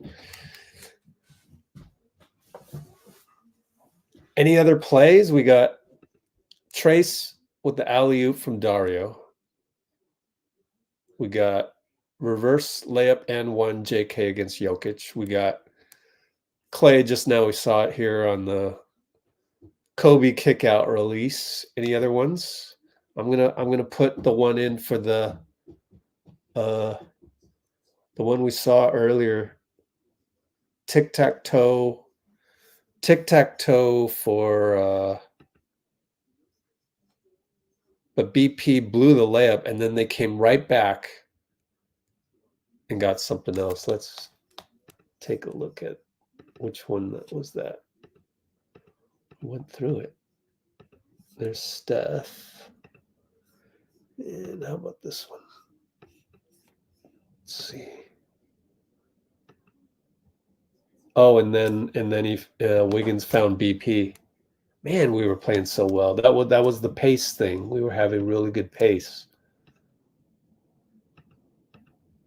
Yeah, so the first tic-tac-toe was Steph Wiggs BP tic-tac-toe miss, but then come right back after Jokic threw the bad touchdown pass and Wiggins attacked. And we were playing so well at that moment in time. So that'll be the next one. So tic-tac-toe, no good, but then Wiggs to BP.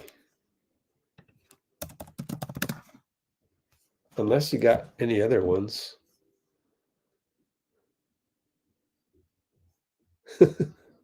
Thanks, Adam. Appreciate you, man. Yeah, I like that, man. Here, let's put Klay on here.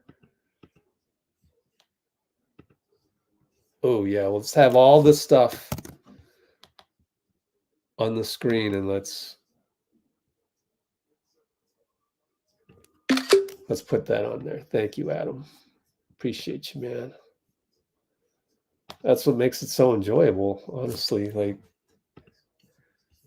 it's like hanging out with friends. It's just like, yep. Oh, gosh. I know, right? Anybody else want to throw in a final? Bogus said baseline cuts by pods. Okay, yeah, let's start the poll. Go ahead, have fun with this one. Oops, I didn't put a title. Obviously, the title is "What is the unsung play of the game?" So let's just please vote for unsung play of the game in the poll.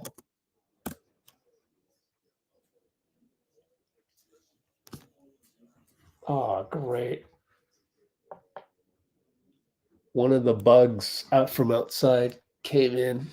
It's like one of the tree bugs. It has even tree bark camouflage. So, got in my house because I left the door open a little too long. Oh, well. You could just go back. Oh, we can go back to Twitter and see if there's anything they're talking about on there. Even though it might be talking about bad stuff.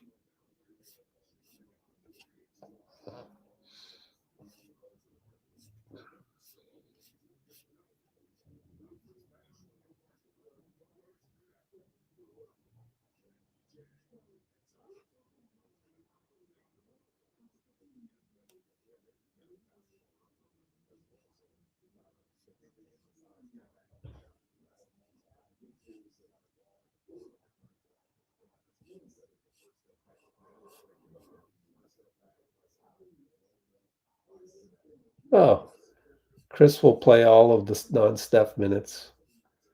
Cool. That just now? It's wearing the Brate shirt. So is that?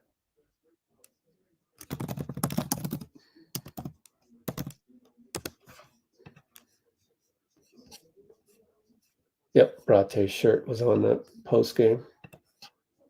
So that's from post game. So I can tell if he's pregame or post game.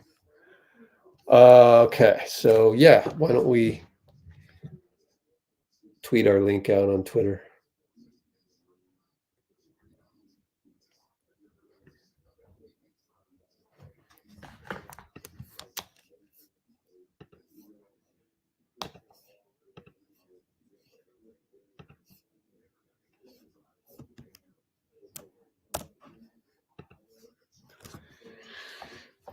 Okay. Baseline cuts. Oh, crap. You gave me another one. I didn't look at it. Whoops. Oh, Klay nodding at the crowd. Yeah. Well, we already have a Klay one for people to vote on.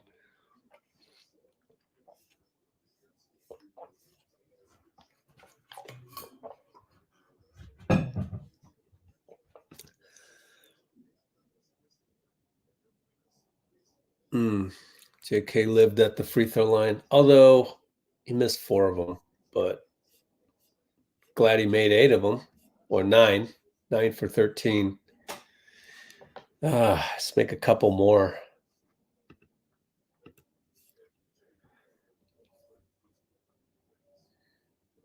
Good job by Aaron Gordon, though.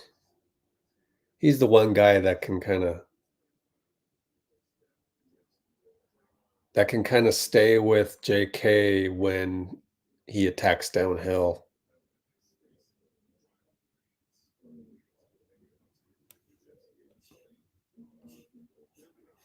So please vote. Actually, there are some good plays.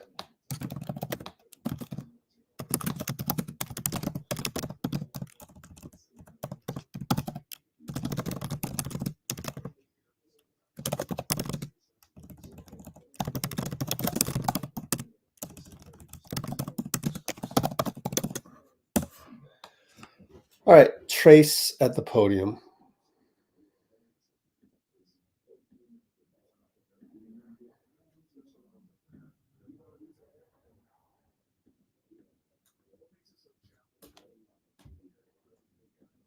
Let's just go ahead and listen to Trace. Give me a slight break as well in that process. All Denver in the second half, but let's hear from TJD. Starting to get a lot of burn lately here. We'll see what happens on this road trip. Here's Trace Jackson Davis. I just think that we just need to, I think Coach said it at halftime, when we get into things, like being able to slow down and get into something on offense. I think that there was a few times where that didn't happen, especially to close out the half, and they took advantage of it. What makes it so challenging when you're guarding a big guy like Jokic, who is equally as dangerous setting up an offense and passing the ball than he is as scoring the basketball? It puts you at a disadvantage. I mean, he's one of the best players in the world. He can score, he can facilitate, but we try to take away his passing. Obviously, he had 15, 16 assists, so it's hard, but at the same time, you got to choose something to take away. We try to, and he was just doing it all tonight. I haven't seen them four times this season. I mean, what sticks out the most in terms of what they do well? It's obviously so many things, but what makes them who they are? I think they're resilient. They're a very resilient team. Obviously, they won the championship last year, returned most of their guys. But at the end of the day, I think it was on us, and we bit ourselves in the foot a few times. When we get a lead, we just got to maintain it. I mean, last time they were in here, we were up by 15 or 16 in the fourth, and so I just think that we need to maintain and keep building on the lead and keep getting stops and stuff of that nature. Trace, to go off of that with Denver, it's now 7 straight losses against them. I know you weren't here for all of those, but what's the frustration like knowing that you guys weren't able to get one in the regular season this time around? At the end of the day, we got to flush it. We've been playing really good basketball. They're a great team. I think in 2 or 3 of those, we didn't have Draymond, and so who knows what would have happened in the other ones. But at the same time, we got to flush it. We got Washington in 2 days, and so we got to get ready for that. When you say, you guys are trying to take away the pass from Jokic, what does that look like exactly? Like, is it just playing him straight up one-on-one? Yeah, exactly. Playing him straight up one-on-one, trying to press up on him, get into his grill, basically, take away passing lanes, everyone space out, and kind of just by yourself one-on-one. Obviously, he's such a good player. You can stand on that 1 foot, and then at the last second, throw a lob, throw something. If you try to come double late or stuff of that nature, he's a very, very talented player. Draymond was the primary defender on Jokic. What did he tell you guys about the task of handling him? And what do you think about Draymond finishing this game with only 1 foul when he was trying to contend with Jokic? It's just who he is as a defender. Obviously, it's two greats going at it. Joker's a great player. Draymond's a great player. Obviously, offense is at an advantage in this day and age in the NBA. But at the end of the day, we try to take a lot of his stuff away. And sometimes great players make great plays.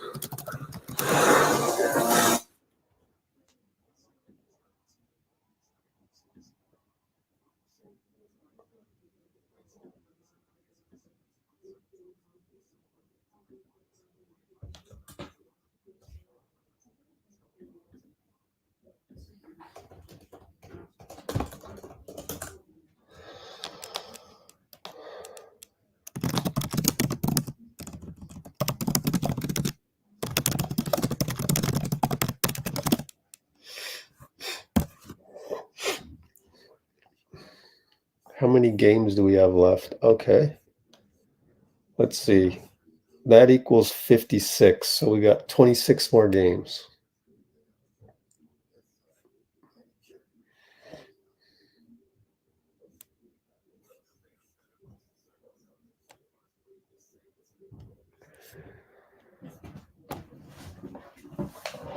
Yeah.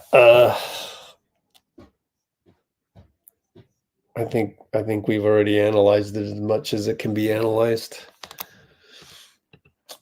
Just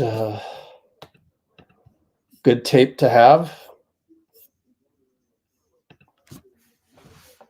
Really good tape to have, considering the guys that could play better are Steph and Draymond, and Klay second half. A lot of it is just making your shots, but also the realization that maybe that tape will give everybody on the team, not just the coaching staff, maybe that tape will give you the realization that You do have to involve more young guys. And yeah, it's at the expense of Steph. It really is. Like, that's fine. So Steph doesn't shoot a 3 this time down. And it's just really Steph setting a pick for JK more. We didn't really see that a lot. Couple times. Just do that more. It's coming to grips with the fact that you probably should do that more. And yet I sit here, I look at what I see, and I go, well, I can understand how difficult it is for the old guys to let go of that. That's in the past now. It's Klay Thompson, and that's the microcosm of it. It's that, do what you do the mental side of what you've done with Klay. And there's still improvement there, as we saw today. Like, his bravado part, like I think part of the change to become an effective player after the plateau is to just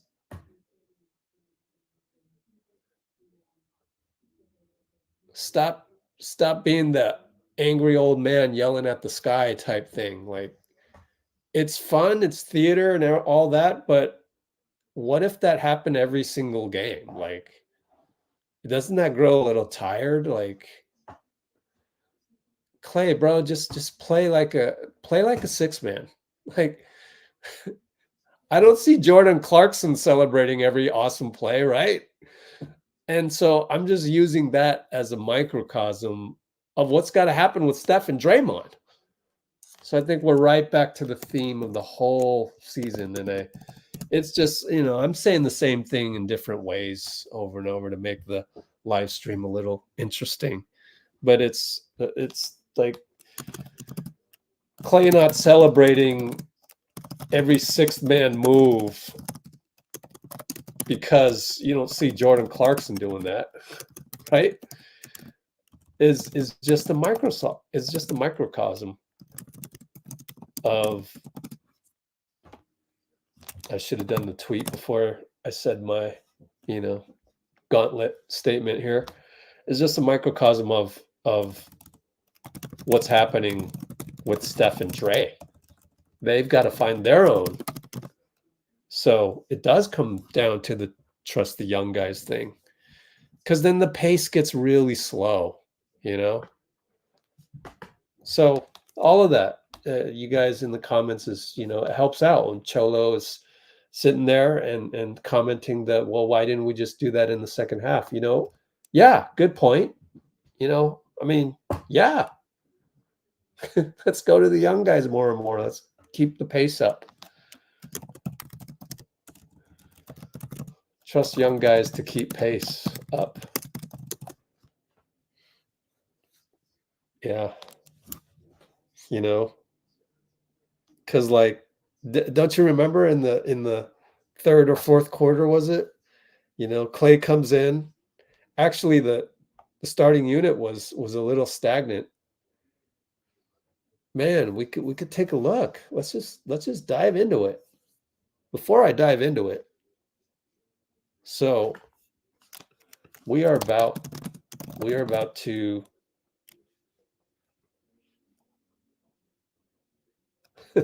yeah. That's okay, we'll disagree. It's hard to explain.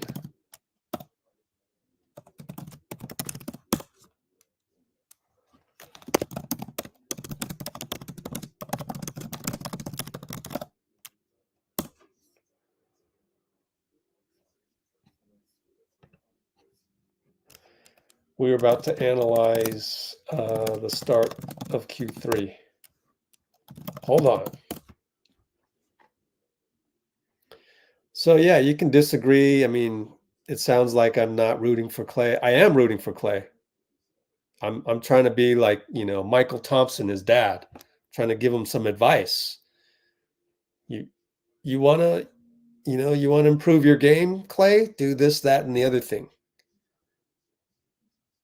I don't think celebrating like he did tonight is like something that ought to be. I don't think that makes him a great player. I think the more the silent killer thing is better.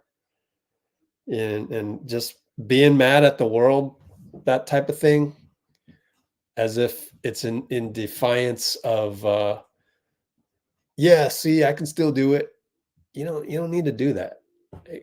Just focus your energy on making the shots that you missed after that. Like, I always go back to basketball gods. I mean, guess what happened the moment after he did those? What was he at halftime? 15 field goal attempts, right? Well, let's look at the field goal attempts.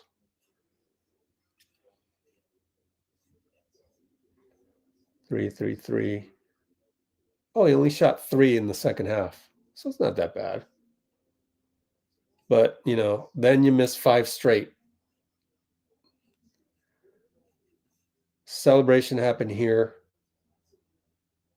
It wasn't that bad. 3 for 4, 5, 6, 7, 8, 9. 3 for 9 after that. Just play nice with the basketball gods is all I'm saying. I just see it over and over again in basketball. And that's not just with Klay. That's my own guys that I used to coach. One of the 12 games that I would score keep every Sunday at my basketball league. You see guys just doing things that just like is just kind of too much, and then I see him get humbled. But if you're humble in the beginning, then the basketball gods don't do nothing that'll make you humble because you're already humbled. And I just see it over and over again. That's why I believe there is like basketball gods. It's just like karma. Just seeing it over and over again. So I'm just trying to somehow make these into green check marks. And the idea that I have is maybe don't spend the energy on this one. Conserve that energy to make these ones. That's the Zen. That's you're not getting this from anybody else on the internet. This is what I would tell one of my players if they missed 5 straight 10 a game. I said, well, next time maybe change this energy. But then he's I've got to know him well enough to say this is how I think energy works. And I would also say you might want to look into some meditation. But there's a certain balance to energy out there. So if you're too high on this one, then these ones don't get the right amount of energy. That's all I'm saying.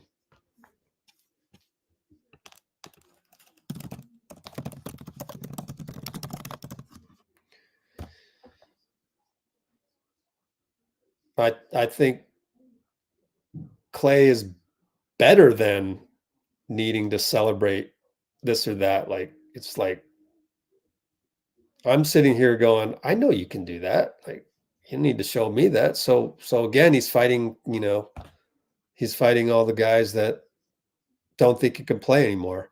Yeah, see, I can play. Like, bro, be above that. Be more zen than that. Like, don't even, like, that's not, leave the room. Be J. Cole right here. Leave the room. Don't pay attention. Don't spend your energy on those guys. Spend your energy right here on yourself. When you give your attention away to something outside of you, you got to claim your attention back.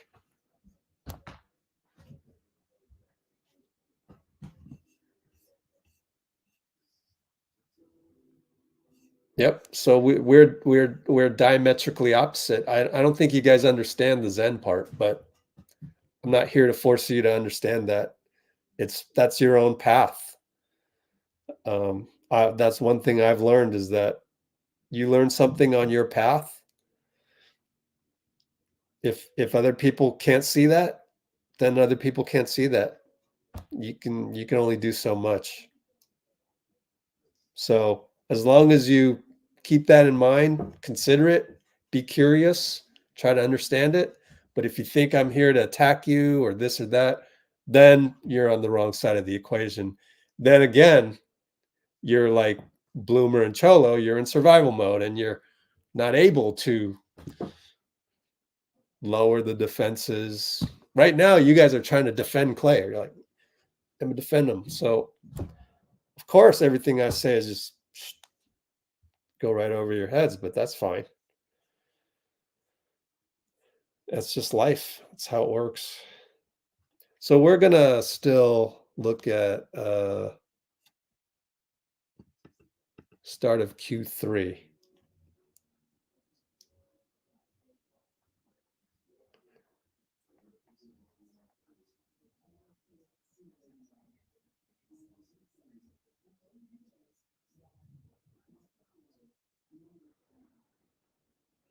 All right, pouring through some play-by-play.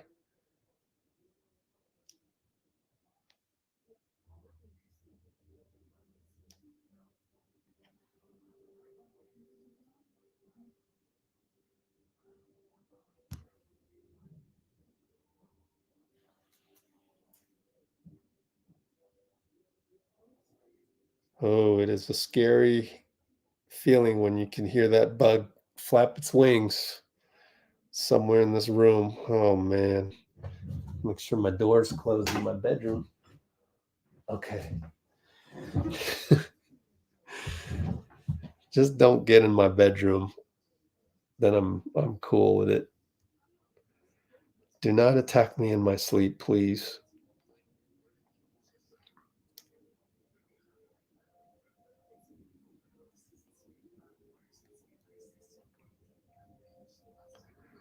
All right.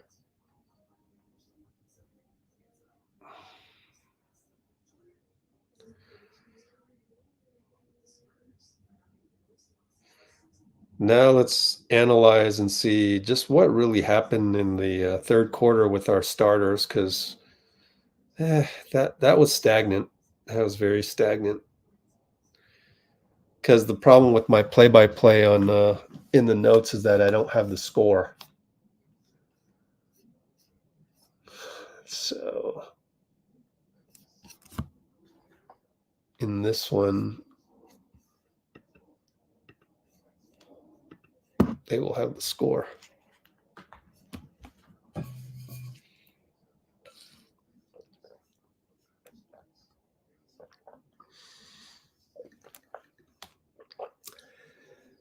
Okay, Curry missed. Podziemski, let me look at my notes over here too. Let's see. When did the score get away? That is the key, because it was tied up and then down 7, down 10. Look at that. Wow. Got down 10 pretty quickly right here. And then Klay subbed in. Man, then what happened? Then we were down 4. Huh. So we came back. So that wasn't it. Even though that was a bad start. We got it back to tied up at 82.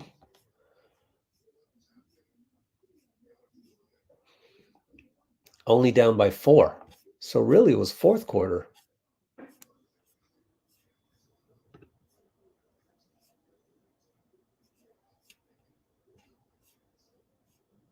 Yep, down 7 at that moment in time. Green, bad pass. Yep. Steph missed the technical. Oh, man. A defensive three. Oh, man. Wouldn't you know it? Down 12. Down 11, down 12, and we couldn't change that. Right? Just, yep. The whole time. So this was the last blow. Right here. 95-90, 93-90. Nope. Up a little more. Huh. 93-90. Oh, they hit a 91-87. So 4-point game. So it started out. Saric lost the ball. Klay pushed off. It's execution. 2 turnovers. Let me see my notes. Fourth quarter.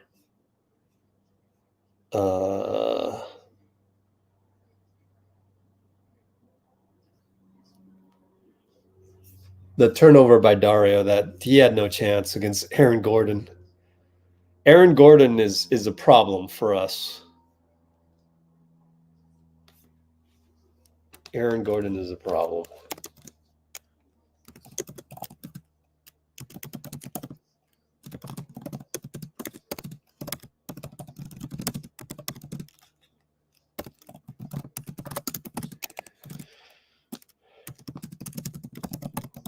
What else? Let's see.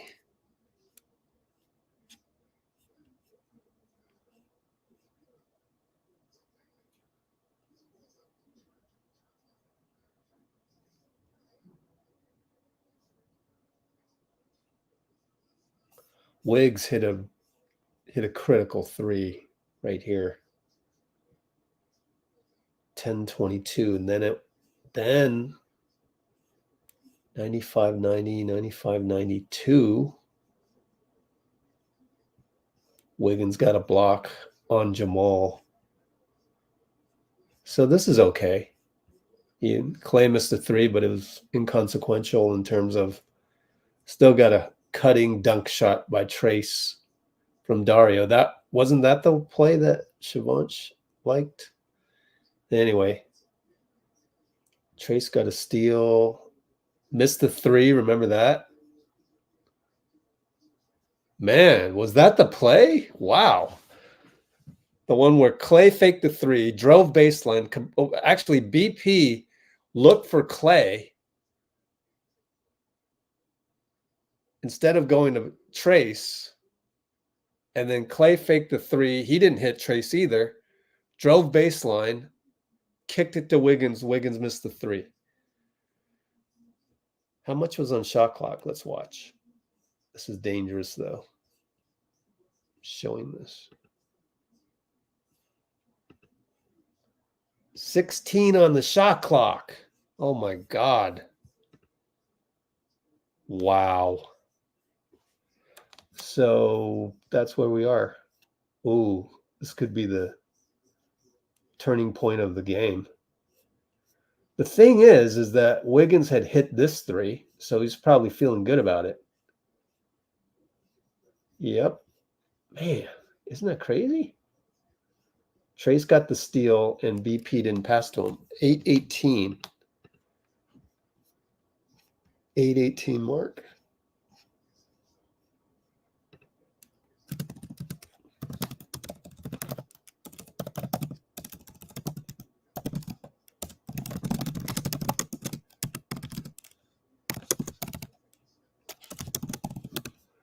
Yeah. 8 minutes, 18 Q4. The fast break where Wiggs missed the 3. He just made one. But we passed up the BP to TJD layup. I mean, it was a layup. It was probably a dunk by Trace. And then MPJ scores 94 feet later off the Gordon rebound. Steph comes in. Draymond comes in, and Draymond turns it over right away. Oh, my God. Remember that? I said, turnover on an ATO. Yikes.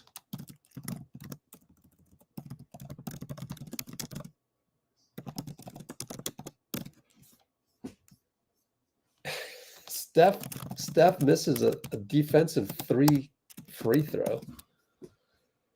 Holy mackerel. There's your game.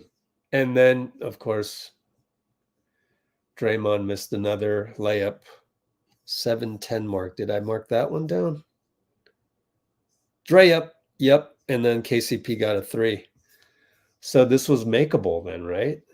If I listed it as a Dray up.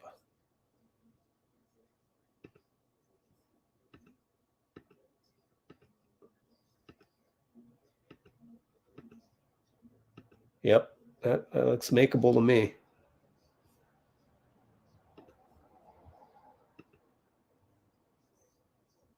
Yep. There's your game. Wow. Oh, man. That's why I'm not overly concerned, because everything but the bucket. How many layups did he miss? I'm scared to find out. Box score. Oh, boy. Oh, this is first quarter. This isn't the whole game. You got to remember to do all periods. 3 for 6. So he missed 3 layups. I think he missed 3 layups. Let's see. Jump shot. Oh, he had a jump shot? Cutting layup shot, cutting layup shot. Jump shot? Take a look at this. Oh, yeah, that baseline one. That was, well, he was open. So he missed two layups.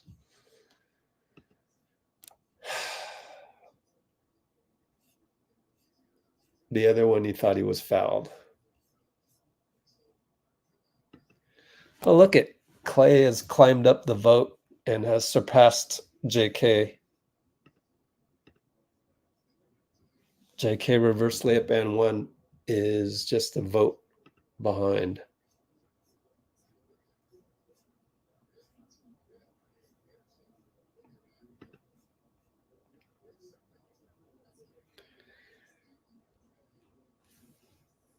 Oh no. Were we up by 15? Oh no. I think we were, right? Probably.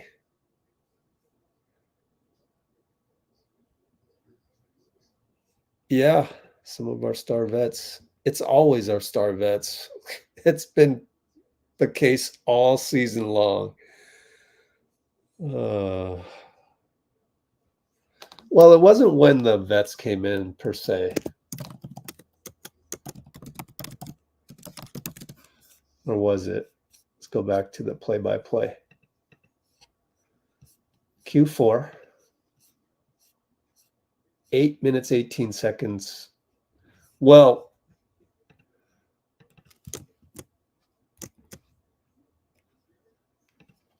here's how I have it. I have it as BP should have hit TJD instead of Klay for 3 on fast break. Then timeout. Then Dray turnover. Then Steph missed free throw. Then Dray blows layup. There's your 10-point deficit.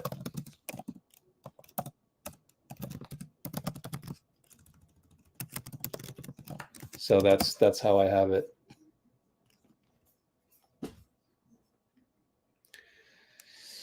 Yeah, I wonder.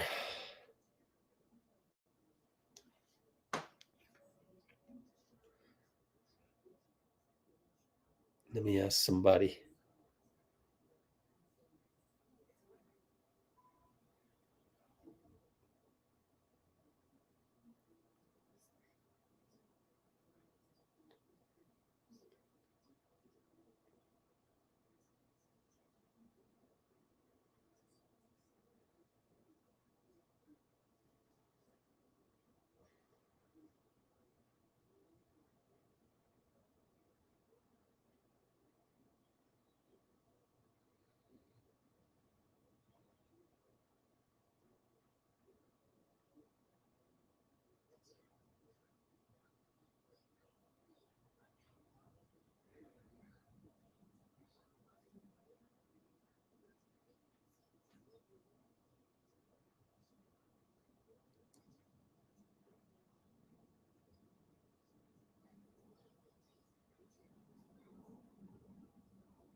All right.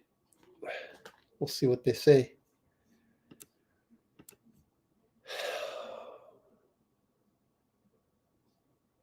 PCP, dude. Klay is at the podium. All right, let's listen in on this one.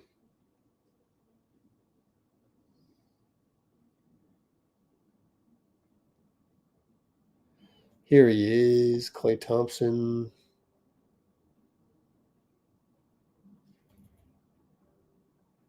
I'm brought to you by Mancini Sleep World. Let's hear from the leading scorer this evening. It was Klay Thompson with 23 points. He just sat down at the podium. Klay, just from a team defense standpoint, what makes Jokic so challenging? Well, he's really big. He's very nimble, and he's got great touch. He's got great vision, and I mean, he had a monster night tonight. But just being one of the best players in the world. How and why do you think this game kind of flipped so drastically like it did? I think we may have relaxed a little bit when we got up 15. Can't do that against defending champs. But we'll learn from it and start a new win streak on the road. You had 23, in 10, 11 minutes, and then finish with 23. Were you just not able to get the same looks in the second half? Yeah, I just took. I took 2 great looks from 3. Third one might have been a little rushed, but I just got to do a better job of inserting myself in the flow of the offense in moments like that. Not even just to shoot, but just make plays and feel the leather. And usually, when you do that, you generate good looks. Klay, before the game, Steve was saying that he was applauding your approach to coming off the bench and saying he thought you were more relaxed and had a better mindset than you had a couple of weeks ago. Do you feel that? And just how has this stretch been since coming back from the All-Star break? It's been great. I feel refreshed, especially mentally, from the All-Star break. And, I never looked at coming off the bench really as demotion, considering I'm still playing 25 to 30 minutes a night. I'm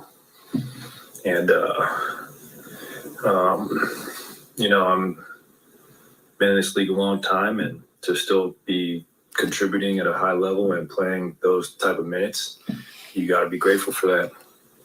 But have you changed up your routine at all pregame to kind of adjust for coming, into the game later with 7 minutes left or 6.5 minutes left?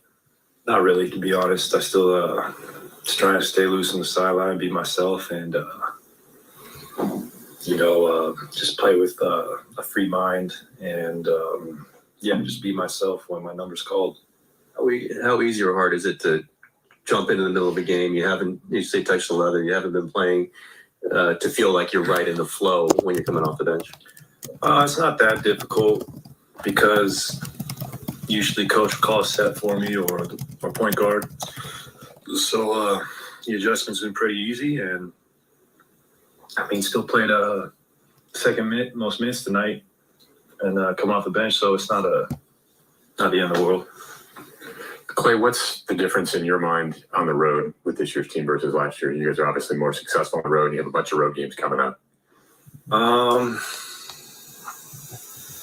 It's a good question. I don't know. I just think we've been able to close out games better on the road this year, and we're leaning on everyone to play. And guys are ready when the number's called. You might not get a lot of tick the night before, but the next night could be completely different. So we've had guys who are being great pros and competing when they're called upon. Chris could come back on the road trip. What are you expecting from him and to add to the second unit? And then just what ways does he stay engaged despite missing time? I expect Chris to be himself, and that's just one of the greatest playmakers, a pesky defender, and just to kind of right the ship when Steph needs a break. It's very exciting, and I'm excited to step on the floor with him and lead that second unit. I think we could be you can't really ask for a better backcourt to come off the bench with. So it's very exciting, to be honest. Let's go back to some.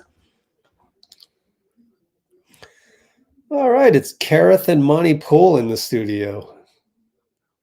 Talk about vets. What is this, vet night? It's vet night.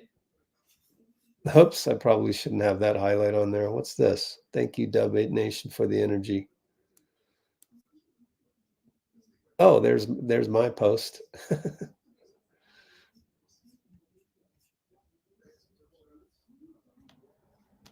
Steph is now at the podium. So we'll get Steph. Or he was, and this is a little delayed.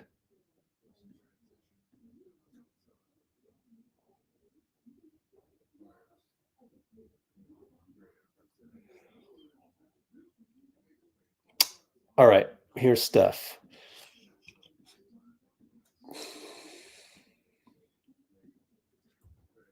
Steph Curry sat down at the podium. Here's Steph. They had some tough shots. We had some open looks that didn't go down, and then they made us pay on the back end.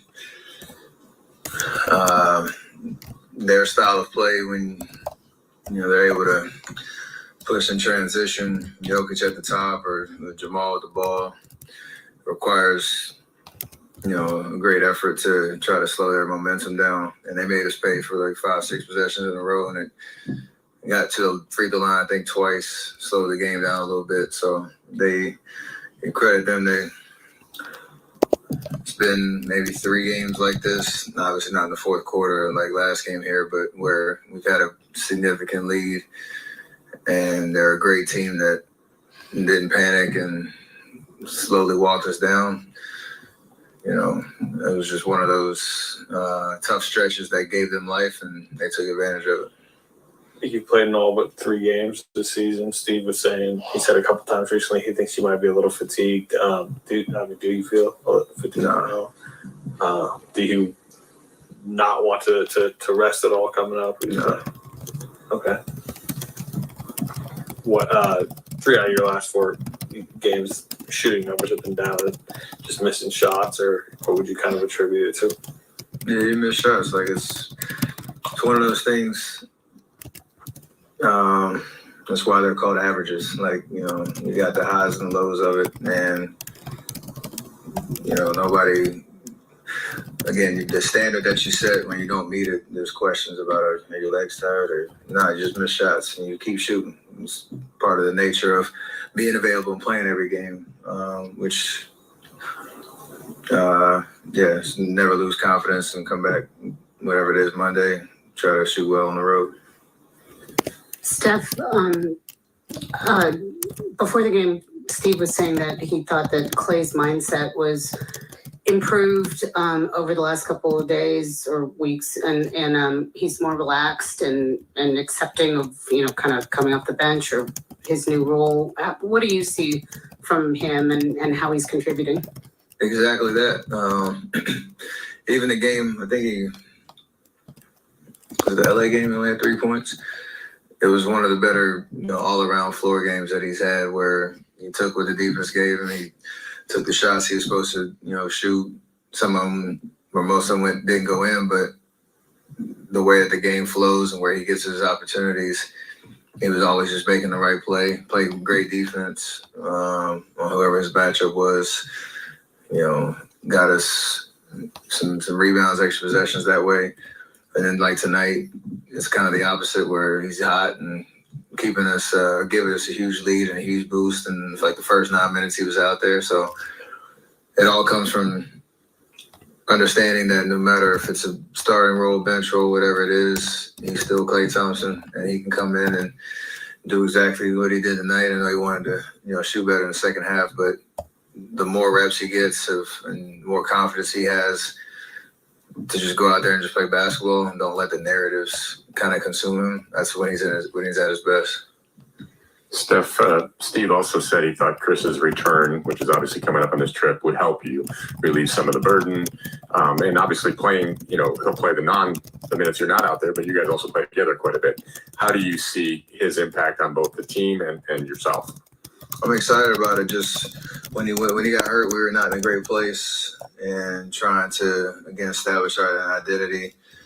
We've had a pretty good run, and built some momentum since he's been out. But he's such a connector and a floor general and a guy that gets everybody in the right spot. So whether it's when I'm on the bench or the rotations where we're on the court at the same time, it'll hopefully elevate us to another level where he gets comfortable, gets his legs underneath him, and again, just does what he does. And that on top of how we've been playing up until tonight, hopefully allow us to keep building.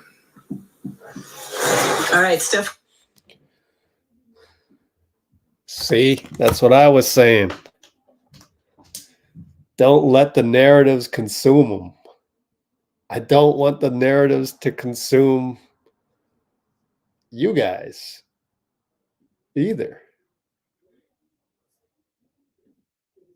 So that's what I meant. Don't let the narratives consume you. You should totally ignore that. Don't even give it the attention. They don't deserve the attention. By the way, I think I figured out what gloat means. It means LeBron is the greatest of all time.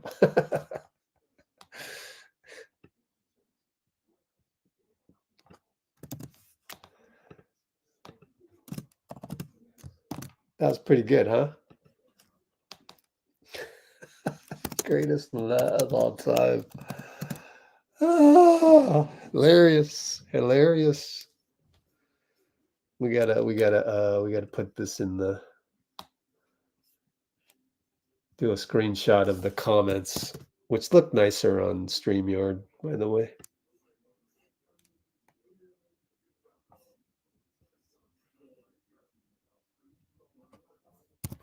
Oh, I can't fit it. Can I delete that? Let me delete that one. Let me delete. Oh, I can't delete Twitch. There we go. There we go. I did it. Throw that up on Instagram later. I don't want gloat in the Bay Area. Perfect. Oh, man. Only on the Let's Go Warriors chat. Best chat ever. Love hanging out with you guys, man. Even if it is only 45 of us left. Klay feels refreshed in this one. Hold on. Coming. There you go. All right.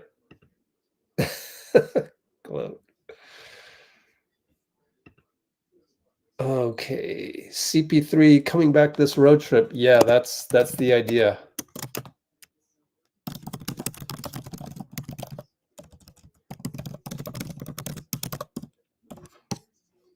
Don't know exactly when.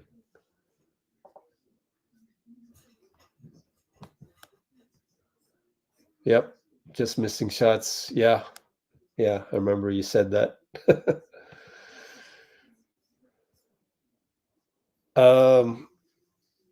Next up. What are they gonna do? Oh, yeah, the how are the plays doing? Unsung play. No, I was gonna do something else. No, I can't remember.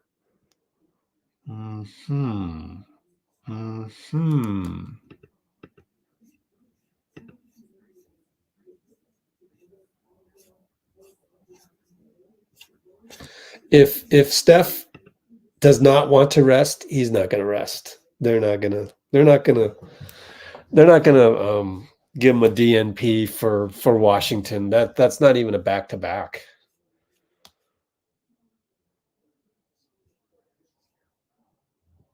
That's why they're called averages. I love it. Funny. I was gonna check and see when I saw Klay. I was like, Oh, he might be in the NBA media database right now. Who knows? Let's check it out.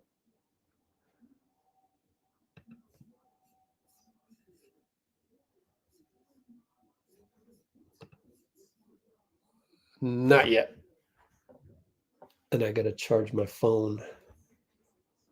I'm running out of charge. Ooh, I'm going to do the crazy thing and not charge that. No, I got to charge that. Let's see. Oh, okay. Can get away with it for like 5 minutes. Just got to not forget. By the way, okay. By the way, Guy Santos has a sore knee. Doesn't look serious. That is from an insider. He tweaked it at Santa Cruz last night.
Okay.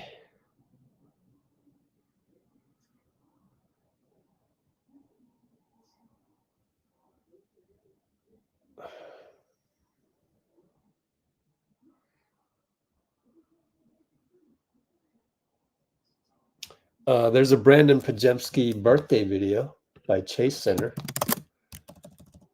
And actually, guess who told me this? His dad. I didn't even know, though.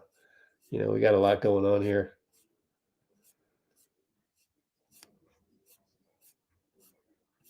Man, they are way up there. I guess they're at the suite. There it is. Is there any sound? No sound. Happy birthday, Brandon.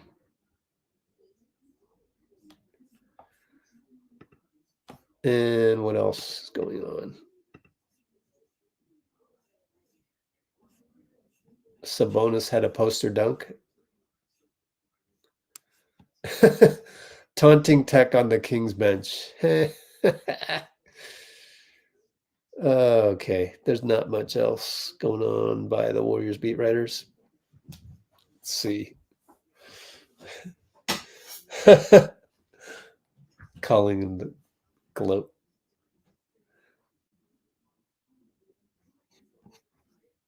Let's see.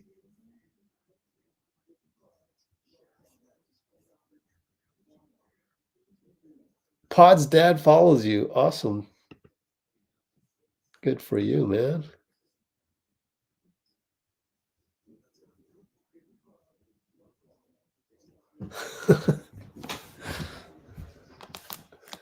Okay. It's almost time. I think it's almost time to go. Next live, Tuesday. We're almost at the end of February. Jeez. At Washington,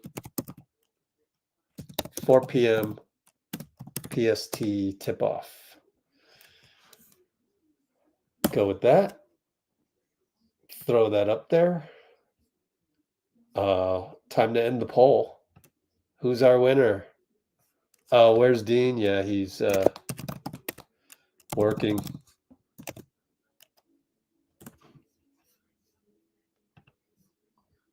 Okay. Oh, it's a tie. It's a tie. Currently a tie. In the poll, someone vote and break the tie. And while you're voting, also please, tap the like button. 41 concurrents. I'm sure we're caught up on that. 28 votes. Can we get 2 more votes to hit 30 votes? 2 more votes, guys. 2 more votes. 2 more votes. Dean Chambers, you got to vote. Where are you, Dean? Vote. Wow, they're showing World Series of Poker on NBC Sports Bay Area? I had no idea they had gone that route. That's somewhat frightening.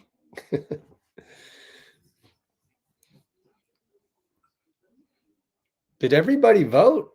There's 37 of you. Hold on. 37 concurrents. 28 votes. Come on, vote. 2 more votes to break the tie. Let's go. 2 more votes only. And I want to go eat dinner. So someone break the vote, please. It's deadlocked. You're going to decide whether Klay or JK gets the belt. No, just kidding. Can you change your vote? I don't know.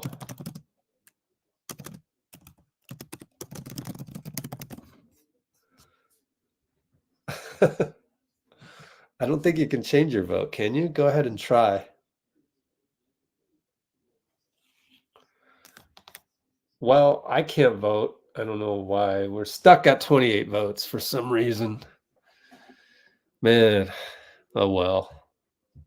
Ooh, I crossed 10,000 characters on the notes. Oops. Well, all right, I'll break the vote.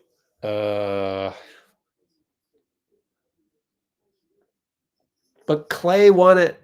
Klay won it 2 nights ago. I can't give it to Klay again. Got to spread the wealth. See, that's my commissioner personality coming through on that. Well, anyways, reminder, let's just go to the bitter end. Oh, 29 votes, and yet it's still the same? 34%. Strange. Maybe they voted for somebody else. Maybe they voted for somebody else. Crazy. Got to go 15 and 11 at least. Ooh. Ooh. Good for you to look that up. Okay.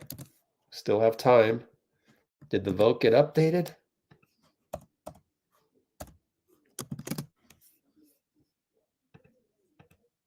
$29 votes still. I don't know. It's at 34% exactly. How can that be with 29? I think JK is leading by a small percentage. I think it's leading. Cinderella, I know. Okay. Excuse me. All right. Let's look at the schedule. Or your schedule. Let's turn my TV off because I'm not here to watch Phil Hellmuth play poker. Yeah, 4 o'clock Tuesday. So next game is here, next live. And then we're going to go to Just Us.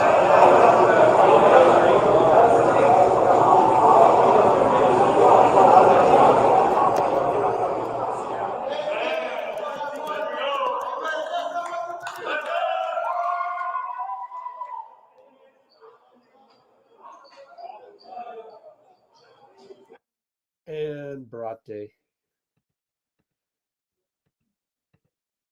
And we're going to end the poll. All right. And only 29 votes. Poll complete. JK wins by a percentage point, I believe that comes out to. JK wins. And I can hear the bug buzzing in my room right now. Oh, man. Gonna have to kill a bug that wants to be on a tree. So sad. But he would die anyways. He's gonna end up, you know, he's just gonna end up starving inside of my house if I let him go, right? And I don't want him to eat me when I'm sleeping, so I kind of have no choice, right? Don't I have no choice? I think I have no choice. I'm editing the comments and timestamps right now, so I will log off shortly, but I just want to edit one more thing. Wait a minute. There it is. Edit that out. Hope we don't talk about anything else important because I'm done typing. And there is where I need to make my deletion. Oh, no, there's more. There we go. Save.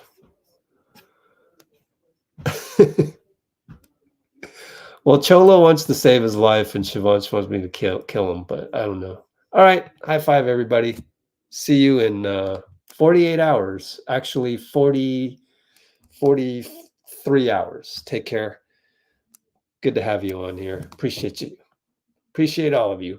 Bye-bye. And try meditating. Everybody.